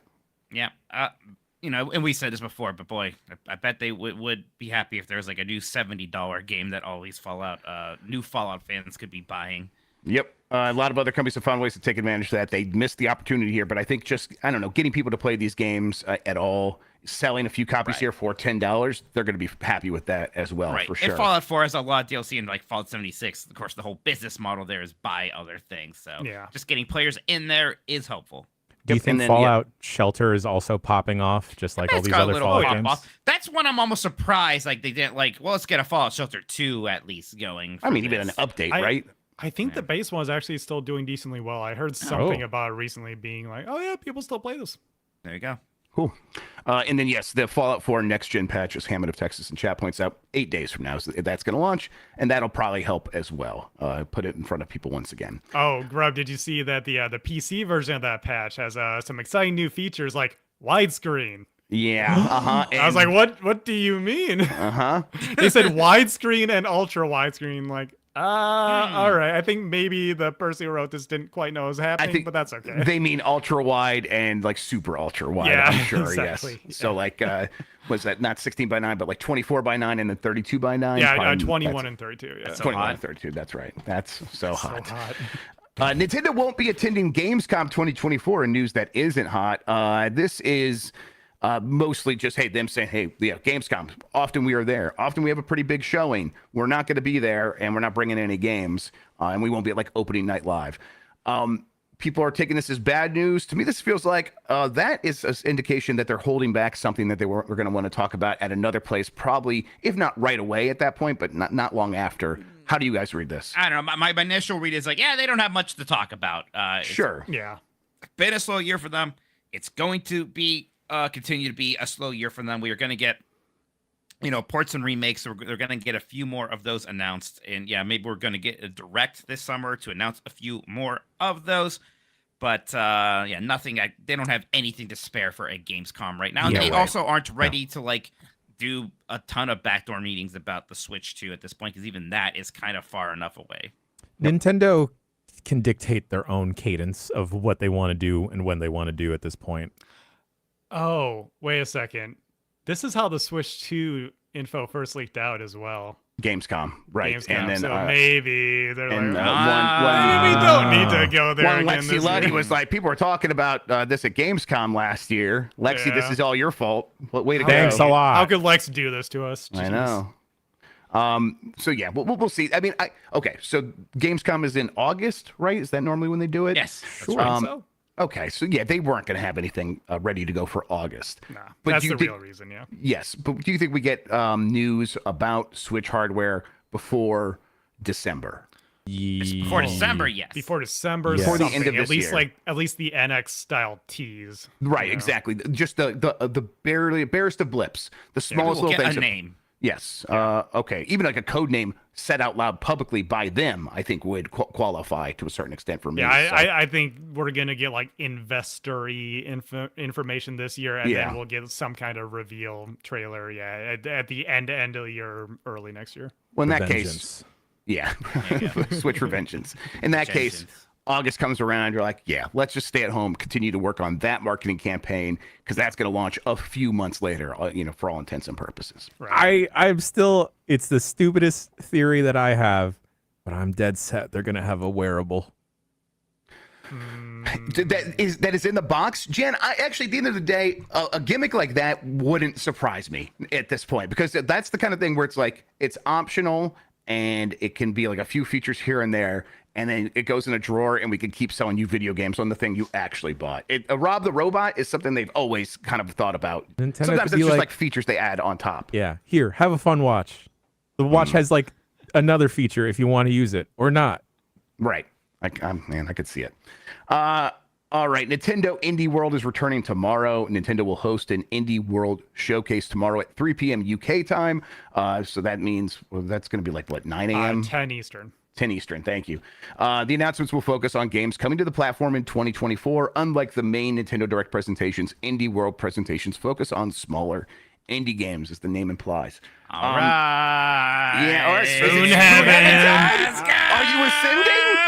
I don't I don't know, Mike. Maybe you should get so excited. I saw Mary Kish on Twitter also I'm getting really worried about you, excited. buddy. Look, normally I wouldn't, but this Uh-huh. game's been getting rated Uh-huh. everywhere, and it's like, if not here, then when? The only other thing coming up is Summer Game Fest, and Yeah. like maybe there.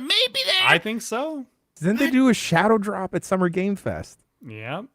Yeah, but I don't know. It could be there, but it could. It's It's like not a impossible. 20% chance, which is not terrible for this Right. game. The fact there's a 20% chance that is good.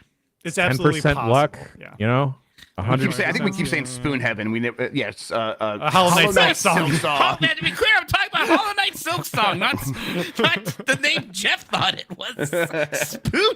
The better name because it's more memorable. Come on, Heaven. Spoon Heaven. That is, you know, like Mega 64 finally put out their game a little bit ago.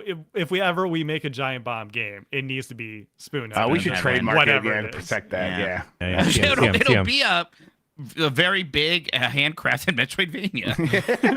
And then Dan won't like it because it'll remind him of like a Flash cartoon he saw on Newgrounds once. And then there will be a strong gambling component somehow. Weird. For some reason. Yeah.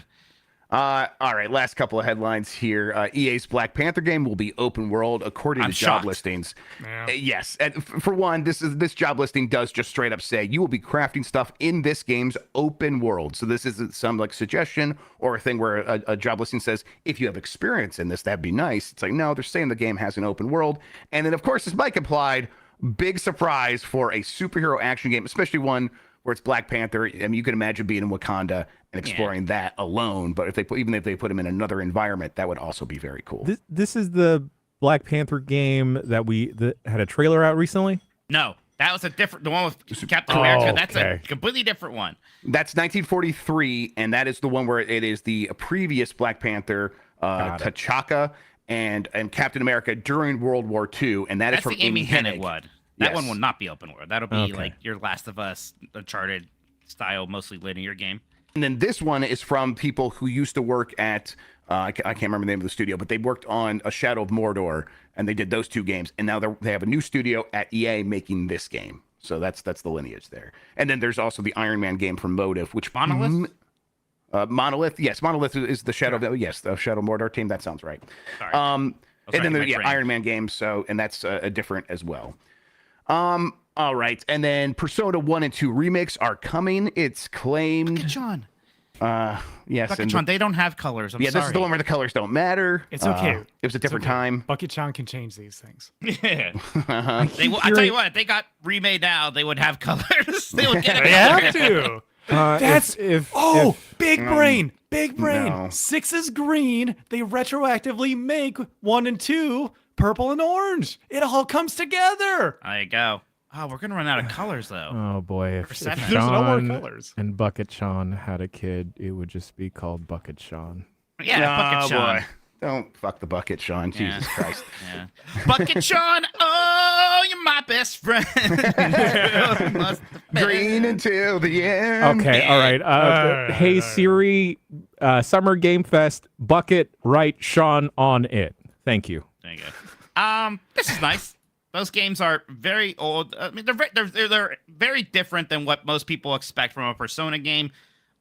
Very different combat style. It has the old school Shin Megami Tensei kind of demon negotiations, which I think throws some people off. They don't have social links. They don't really have the calendar system. It is still high schoolers is kind of the big connecting thing there.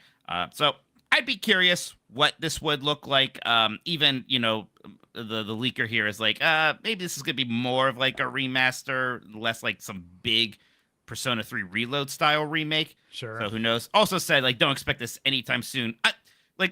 Clearly they're going to remake all of them except for 5 eventually here. And I'd be shocked if we even got these before 4, just because 4 is the other PS2 one. You just remade one of the PS2 ones. Okay, Oh, so you think the timeline is 6 is next and then a 4 remake and then 1 and 2? Is that what you're saying? It's so weird because Well, 6 is definitely their next project, 100%. Yeah. Okay, Because it we know is. it's in development. Well, Right. yeah, okay, all right, that's what you're okay. That makes sense. But 6 Yeah. feels very far away. You guys don't think they could have 1 and 2 ready to go if they're smaller? I'll say I don't think that any of the big Persona teams, either the Fantasia, what's that one called? The Fantasy Metaphor Metaphor Refantasio. Yeah, neither them or the people who just did Reload. I don't think they're working on Persona 1 and 2. I think they're giving Okay. that to somebody else. Well, Maybe. P Studio is really weird, dude. They do not like giving stuff Okay. to other teams. Like even like Persona 4 Golden, They just made that internal, or the re-releases. This is where I was going with this. The re-releases of Golden and P3P, they did themselves, and then just brought in, I forget what his name is, but the person who did like the Dark Souls mod tool or whatever, big in the PC modding scene. They just brought that person in to like help them develop a good PC port. And I'm thinking there is that precedent there of they did just port P4 Golden and P3 Portable. What if they just port the PSP versions of 1 and 2 over? That could like just be some what they're doing niceties. Yeah, it might be more like that. In that case, it doesn't have to be like the big. Because I imagine the main teams. Durante, thank you, Chase. The main teams are going to be working on Persona 6 and then Persona 4 rewatch or whatever. Yeah. Another thing, yeah. Rewatch because of the TVs. There we go. Gold member. What color are the buckets at P Studios? What I want to know. Here's what I want. I want throw the colors out. Get them out of here. Let's have it. Look how terrified they are. I can say that. Cover your ears. Can you even say that? I don't know. Either Persona 1 and 2 or 7. Have it be like in Dune 2 when you go to the Harkonnens, it's just like a harsh black and white. Oh, that rules. God. They built that negative. Is that what they did there? Yeah. Hey, do you guys know what Jeff's favorite color is? Gray? Yeah, he said that last week. I was like, dude, come on. Could you say silver? Why not say silver? You know what's fun is to like something and then people say that and then laugh. That's the joke. Is liking I, as a Kingdom Hearts fan, have no idea what that is. Yeah, Sonic fan right here, not knowing what Jeff Grubb is talking about. I only like popular things. Okay, so you guys are saying you don't like Gray. No, I like Gray. Okay, so that's the difference. I don't like Sonic. I don't like Kingdom Hearts, and I've played both. That's the difference. I just don't think I've ever heard that be somebody's answer before, and I'm laughing at you for being different. Yes, that's fair. That like being a little yeah, it's just weird. Like there's nothing wrong with it inherently. It's just weird. I need a further modifier here, Grub. Do you like the color GRAY or EY?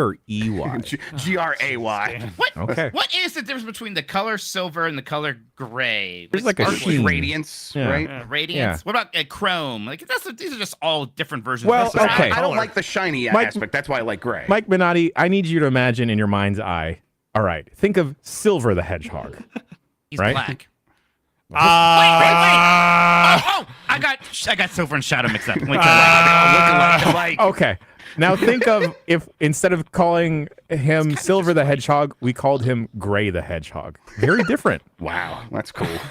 Very different, right? What are you making them do in your head right now, Mike? Why are you thinking this long about it? Stop it. I'm uncomfortable now. Stop it. Yeah, it's weird. It's different. That wouldn't work as well. You're right.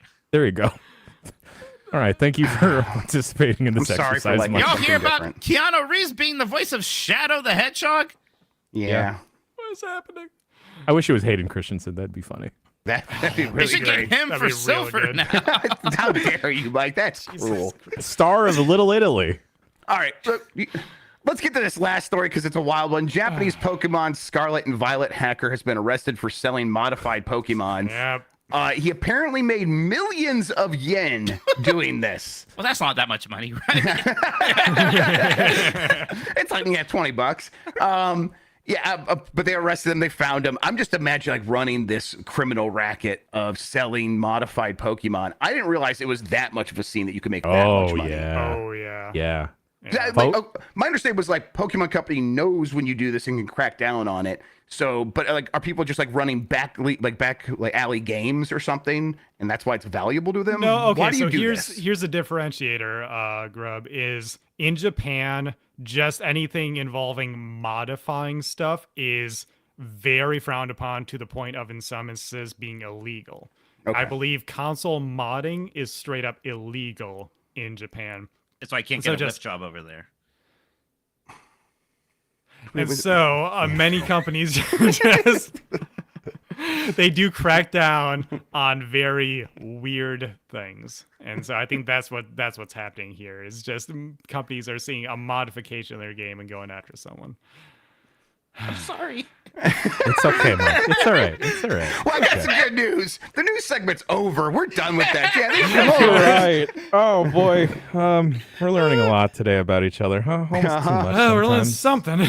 something. Bucket Shawn. Oh, you're my best friend. Jeff Bakalar, don't miss the podcast again. This is what happens. Like, it's oh fine. my God, it is like we have substitute teacher energy. Oh no. It's fine man. if like Grub is gone for a week or I'm gone for a week, but like Bakalar, Daddy can't leave. You're the glue because you make people feel bad when they go on these tangents. Yeah. It's Oh, He yes. doesn't make me feel bad. He doesn't make me feel. He likes me. He'll He do loves this. my He'll do this tangents. look to you. He'll be like, Mike. Yeah, is it that he doesn't do it to you, or you just don't care? You're just unfazed You're by like, it. What are we doing here, folks? Wow. pretty good. Oh, that's What are we pretty doing good. here? Keep that in Smack him mind with the when we back head into the emails. And we'll head to the emails after a quick breaky break.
Emails.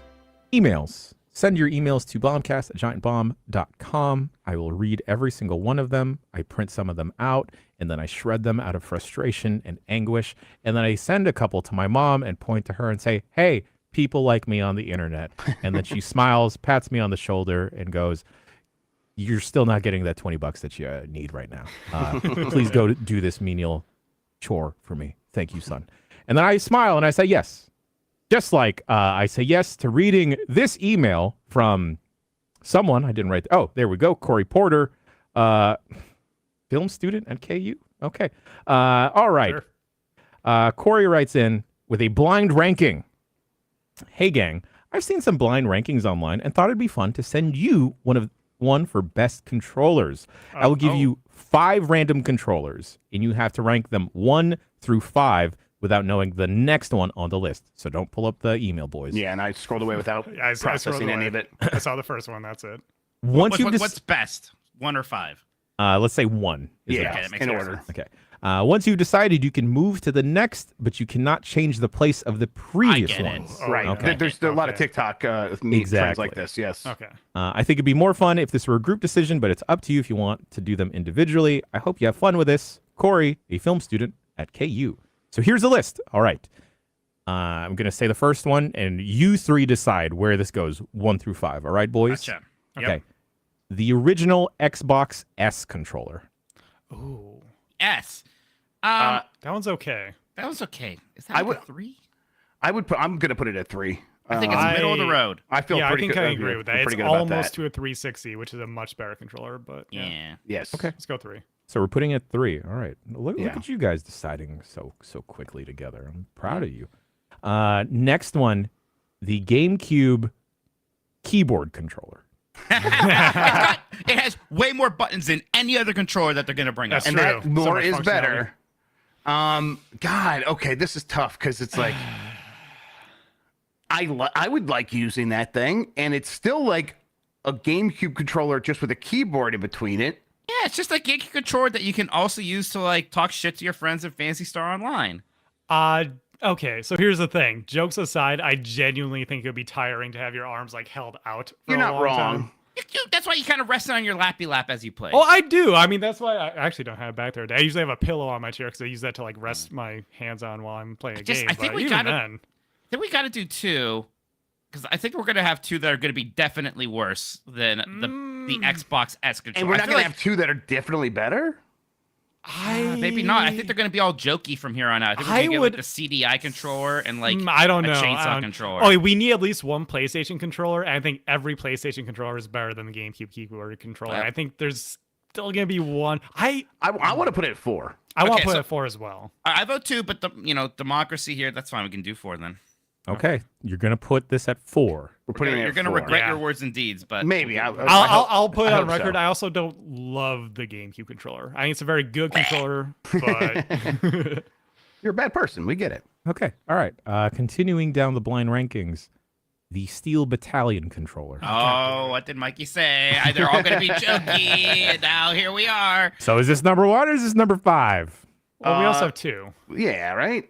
have But two is still. is this better than the original Xbox S controller? I mean, in some ways, it's I kind of want to. I got it. Yeah. it is cool. It's a cool controller. It's just its Honestly- use cases are limited. Yeah. Right. But when you're using it, it kind of is number 1 on any list. Yeah. Exactly. I feel like it's either 2 or 5. Like I wouldn't put it at 1. Sure. I mean, I'll put it at 2. let's put it at 2. That's fun. All right, we're doing 2? 2. I guess. All right. It's going to make 4 and 5, deciding 1 and 5 here very hard. We're going to have a really Okay. weird one as the best controller, aren't we? All right. Yeah. The next controller, the Guitar Hero controller. Oh, I would put that at 1, easy, all day long. That Oh, man. controller rules. Good. It's either the best or the worst, That's the according problem. to these rankings. I'm scared about what's next. It's not the worst controller. I mean, okay, it's got to be number 1 because I don't think it should go Yeah. 5. Yeah, Now, does like, I'm you- scared. Does the original Guitar Hero controller have the whammy bar? it does. Yeah, Yeah. I think Okay. so. Yeah. Oh, It has that's all enough. the functionality. It is guitar. Is it Guitar Hero 1 specifically, Jan? It just says Guitar Hero controller. Okay, I can choose to think that means the World Tour guitar, which rips. I mean, even if it was the bass, it's fine. Yeah, and I think we got to go with 1 for this one. I'm concerned, man. If this was the DJ Hero controller, I'd be like 1 all day, easy, easy. Oh, interesting. What up, brother? DJ Yeah. Hero rules. We I- could put it 1. Is there anything more stylish for someone to kick your ass in Guilty Gear at Evo with than the Guitar Hero controller? That's pretty fine. baller. It's pretty Exactly. baller. Exactly. Okay, are we going with number 1 here? Yeah, It's what's number the one. worst Yeah, and then I'm controller? gonna regret it Controller because ever this next one's totally a DualShock or something. Next controller, which is automatically number 5, Yeah. the Nintendo 64 controller. Oh, that's Oh fine. yeah, sure, that's fine. Yeah, Okay, we did a good job here today, guys. I like these style of rankings. I like stuff being random and then having to vie for a spot mid-ranking. Yes, it's a good. We should do those TikToks. Well, what is the ranking then? So from worst I to can look at best this here, now. we have Yeah. number 5, the Nintendo 64 controller. Number 4, the GameCube keyboard controller. Number 3, the Xbox S controller. The second best game controller of all time, the Steel Battalion controller. And the number 1 with a bullet, the Guitar Hero controller. I stand by this. I like how they started with a very normal controller to make us think that's Yeah. what was happening. The red herring there. The only mistake is the Steel Battalion controller should be number 1. Probably. Disagree. I That's think okay. We the can still be keyboard friends. controller should be a 3. I think I could put the Well, GameCube controller. yeah, in hindsight, I can see that. Xbox S should be number 1 if we're working with hindsight. So yeah, I would say you're right there, Jan. Okie dokie. Next email is from Vanessa. Vanessa writes in about destructive media. No. Hey, Bombers. I just finished playing Celeste, and this game absolutely destroyed me on an emotional level. I really wasn't ready for this because I just finished playing Persona 3 for the first time, which also fucking destroyed me. I also beat Persona 3 and then got depressed for a while. Don't worry, Yeah. that's normal. Same. Part of this is probably because I just started transitioning and the hormones are making me hella emotional, but I want more. Do you all have any other games you'd recommend in the emotionally going to destroy you genre? Lots of love, Vanessa from Denver. Maybe it's very specific to my circumstances, but Wolfenstein 2, the new Colossus, the scenes there with like the family and then how BJ like responds to all that stuff really gets me. I don't know if it's gonna destroy you, but it's definitely the stuff that I think about constantly in that way. I see Spiritfarer in chat. That's a pretty good Oh, one. That sure, will destroy yes. you emotionally, definitely. Persona 4 had a very similar effect to me, even though like the ending isn't literally as sad. It's still kind of like this, a change, and I get emotional about that. I was gonna say, do you have 120 hours? Because 5 Royal will do the same thing Yeah. to you for maybe different reasons. All these really long RPGs are like that because you kind of have this like, it's like you're You form hanging out with bonds. these people for so long, and it's like Yeah. it's like your family, and then Right. all of a sudden it's like, I'm not gonna ever hear from these people again. That's right, they only exist in a video game. Oh Yeah. no. Maybe The World Ends With You, with another JRPG, The original one, yeah. the original one. But if you're looking to go outside of JRPGs, I would recommend the Guardians of the Galaxy video game. Oh Yeah, that's a good God, one. That ruled. Jesus Final- Christ, Jan. I'm trying to remember if Right. Final Fantasy X was emotionally destroying or actually so Nah. confusing that not really. It was just kind of like, wait, what Yeah, happened? it has like a moment Oh, when you know what the plot twist is. Oh, but Final Fantasy 9. Yes, Final Fantasy 9. Play Final Fantasy 9 if you want to be emotionally destroyed. Absolutely. Chat's mentioning it here, and I saw so many people saying this on Twitter. Was on sale for like $2 the other day. Before Your Eyes. Before your eyes, yes. That's Oh, what yeah. I bring up. I haven't sat down to play it yet. Me but, neither. from everything I've heard, yeah. I'll do The it. problem is, like, I really want to play it, but I want to play it in VR, and it's only on PSVR 2, and I don't have a PSVR 2. Well, because they would need the eye tracking that only PSVR 2 has. No, I get it, but I mean, I would Yeah. play it on. Well, okay, you're right. I What think other you can VR play it on headset your would phone. work? You can can play play it it on on your phone. everything. You can play it on your Yeah. phone. You can play it with a webcam on your computer. I'm just gonna suck it up and do that. So If you're into Zelda, I will say I talked about this in my Game of the Year list last year. Tears of the Kingdom definitely had moments Yeah. like that for me, where I was just, Sure. I was gone. Yeah. If you have 1,000 hours to spare, you can play some Final Fantasy 14, get through Shadowbringers and Endwalker. There's some good story beats in that game. There's Yeah, very good ones. The game. was Octodad that made me cry. I also had a really weird emotional response to beating Metal Gear Solid 2 the first time, but Oh. I can't even explain why. It was like one of those things where like you beat it in like the middle of the night, it's like 4 a.m. and it plays that really sad piano jazzy song, and I'm just like sitting there thinking about things, and I was 15 or whatever, and I don't know, that hit. Lexi with some good picks here. Chicory and A Space for the Unbound. Very good cry games. Game of the Year, Chicory. Grim Fandango will get you too. Play Grim Fandango, everybody. Everyone play Grim Fandango. We're all going to play Grim Fandango. It's going to be great. The Red Wings Adventure game made me cry games. last night. That was pretty exciting. So Oh, no. Losing audio files or video files makes me cry. So just Oh, like fuck up a memory card, uh-huh. Just That- throw a that hard definitely- drive down some stairs. Yeah, head in I'm- hands on that one. I'm not usually much of like an actual Tears guy, but the epilogue to the the Sun Arcana in Persona 3 that you see at the end of the game. Yeah. Yeah, like just like that where you're talking to the person's mother. I was just like, I was kind of a mess. Yeah, I was definitely choking up at that one. Yeah, that was strong. I don't have to talk down. One of the social links in Persona 3 is like a kid or a teenager on your age who's dying, right? He's just a dying young man. That's like one of the first things he says to you is, "I am dying and nothing will save me," and that's why I'm depressed. That whole social link is actually just like very mature and well done and interesting. One of the best the series has ever had. Yeah, it is still the best social link. I think it's probably. Yeah, it's kind of the standard. Death Metal Dan, that's a good shout. I've heard a lot of people be very positive on Like a Dragon, the man who erased his name. Yeah, I've heard good things about that too. Is that the one with Daytona too? All right, next email comes from Jeff from Quebec. Hello, YouTube. If you had to have a catchphrase, what would it be? I mean, it's mandatory. You'd be that guy that uses his own catchphrase, but at least you get to pick a real cool one. Kiss on the cheek, Jeff from Quebec. You just said Backler's catchphrase and Grubs in that, so they're covered already. Man. Dan's would be, my God. my Lord. Yeah. I'm trying to think of what I say a lot. I say things. I have the that's so Mike, hot that's thing so now. hot. Mike, no. Yeah. Yours is incredible. Just the word incredible. I do say that a lot. I'm glad you picked That's up on it. incredible. I was wondering people. I do just like incredible. I just like to say that. I do way too many shows with you. I've been on a long Right. time. I mean, Jan's has cut the check. Jan has one for sure. Yeah. Check. I several cut the check. Hey, come here. Ain't no thing, chicken wing. Don't If trip it can be chocolate short, chip. if it can just be a word, it is respectfully, definitely. Oh, I say my I don't like to throw the word hero around line a good bit. Maybe it's been a while. But I always pop myself with that one.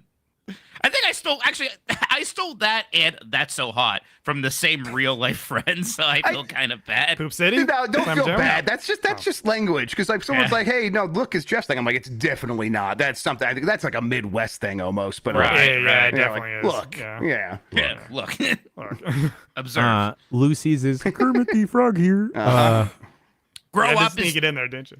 yeah. Tim is really set with grow up. Oh, yeah. That's just his brand at this point. Yeah. Feels like a slap across the Yeah. face. Yeah. Nikki's is 100% for sure. So I started listening to their comedy podcast. If you're driving, close your eyes. Yep. It's close your eyes, right? Because that's funny. Nikki's so damn funny. No. Shout outs. It's for sure. And like, oh, hell yeah. Oh, hell yeah, dude. Yeah. Tim Oh, has God. that. That's what's up. Yeah. Shout outs. Shout outs. Heim is just catchphrases. Stitched together to make a man. Hi- Science didn't think it was possible. Haim says his catchphrase more in real life than in the podcast. It actually. really- Yeah. Next time Michael Heim pops up on any Giant Bomb content or you see him on virtually anything, I need you at home to count how many times he says whimsical. Okay. Okay. Huh. The whimsical count. He's been adding whimsical to his day, and it is quite whimsical. Okay, a couple more emails before we get on out of here. Let's read this one. This one comes from Jorgen from the Arctic. Jorgen writes in, Jeff Backler was talking about Dylan or bring your kid to work day, and then him just bringing Dylan behind him, I guess. Dear Jeff Backler, as a fellow dad, this is my suggestion for Dib's day at work. First of all, disclaimer that naturally you as a parent and Dib will set boundaries for what you're comfortable doing in front of an internet audience. My suggestion to you is to have Dib plan out and execute a show for Giant Bomb. Oh, no. It can be as simple as Fortnite duos with Dad or Fortnite pacifist runs or whatever else Dib would like to do. Have Dib come up with a concept, have him design a simple layout on the stream, help him set up the scenes for whatever in OBS.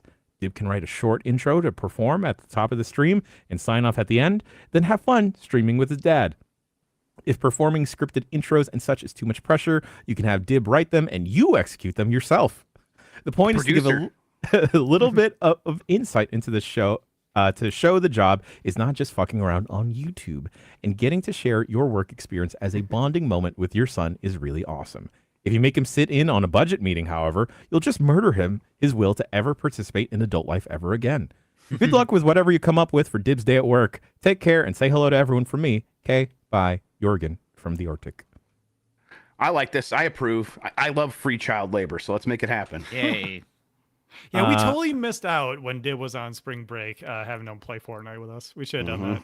I kind of want to play Fortnite again based off of all the Avatar stuff. Did you guys ever actually like go to like a parent's workplace for take your kid to work day?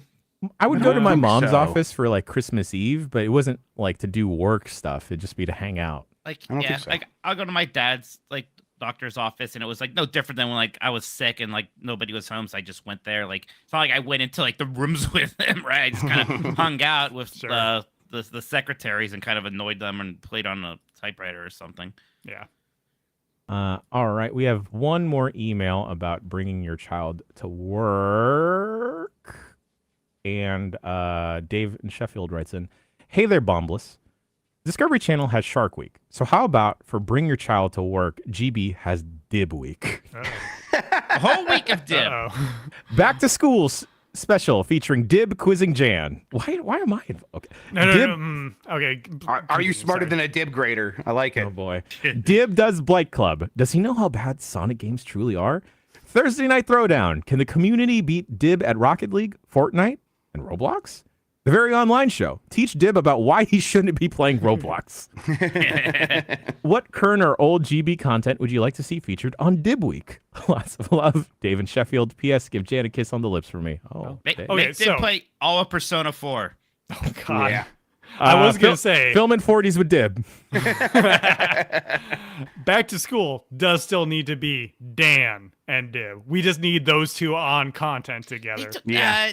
It'll get nasty. I know. Yeah. It'll be Right. great. I mean, they're always having those back behind the scenes scuffles and stuff. So we can Yeah. air that stuff. We can air the Don't fights. you want to see Dan Riker get taken down by a child with I'm a just steel imagining chair? just the thing where, like, in a kung fu movie where the guy like drops to the floor and like makes him trip by putting both his legs on his legs. Yeah. Imagine Deb doing that to Dan. That's very Yeah, funny. he can mess him up. It'll be And great.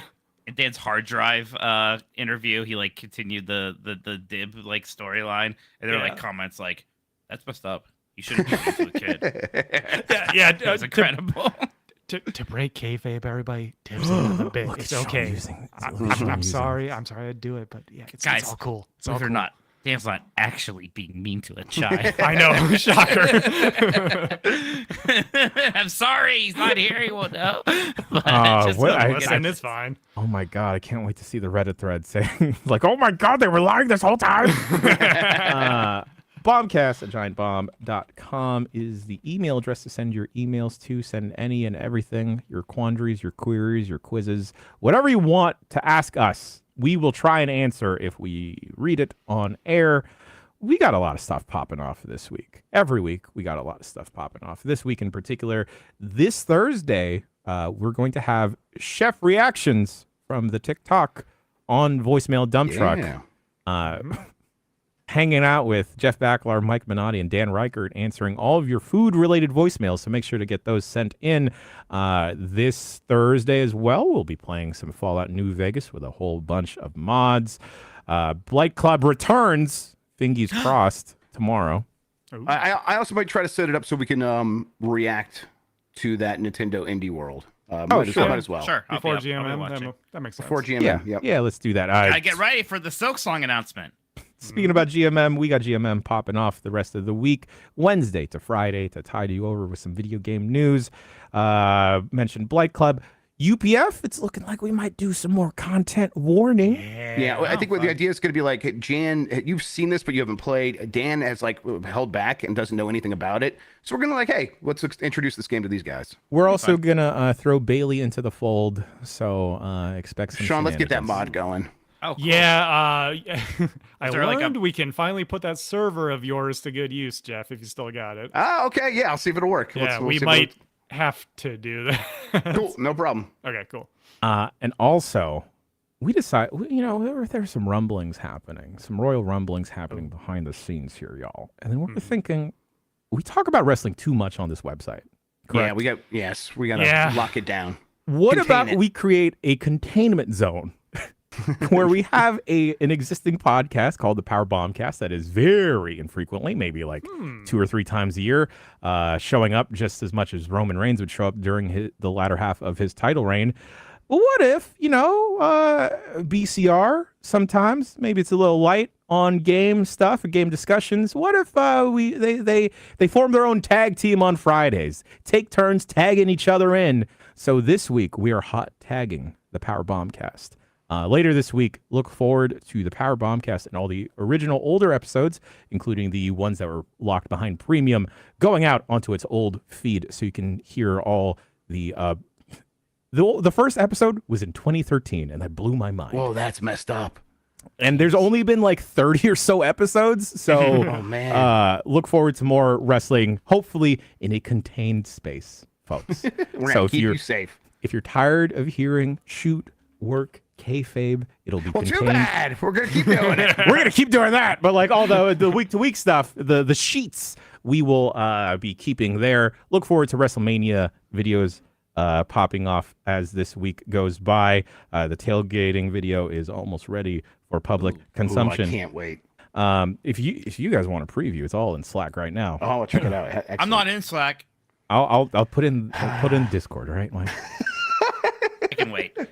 Jeff, I'm sorry I didn't let you go drive 8 hours to a tailgating thing, by the way. I feel like you still thank you. resent me for it. Yeah, you got it. You're right.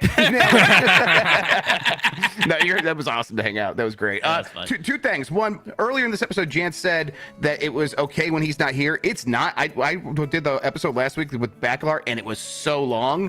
And then number 2, Mike, can you do GMN with me tomorrow? Because I'm going to have to leave halfway through to get Addy off the bus. Yeah, I can do it tomorrow. I'll just Thank stick you. around after this Nintendo thing. Sure thing. Appreciate And it. what else did we learn today, guys? Also, right when I started talking, music started playing in the background. I think I'm still logged into the Zoom meeting from earlier, so I gotta find I was that. like, and what shut is that? that? I heard it Awesome. also. down. You guys heard that? I thought I was being played out or something. Oh, yeah. is that you, Jan? You are. That's you me. are. Because we learned that owing less shit. taxes than expected means that you're practically earning money. Shawn is a perv for old consoles. Grub is going to join a rollerblading team of some sorts. And it's ironic that a multiplayer game can make you feel lonely in Fallout 76. We also learned how clapping in different contexts can sound a little naughty. Gotta be really aggressive at it. Here at Giant Bomb, we also learned that a glass of milk is always full over here. Why milk? Why milk, Jeff? And we also learned that maybe all of us on the internet should stop posting. Water's Folks. clear. You can't see it. It's still there, Jeff. Folks, I've been Jan. He's been Never Jeff. seen water. He's been Mike. He's been Turbo Shawn. And you at home have been very pleasant. We appreciate you. We love you. We'll see you next week for another episode of the Giant Bombcast.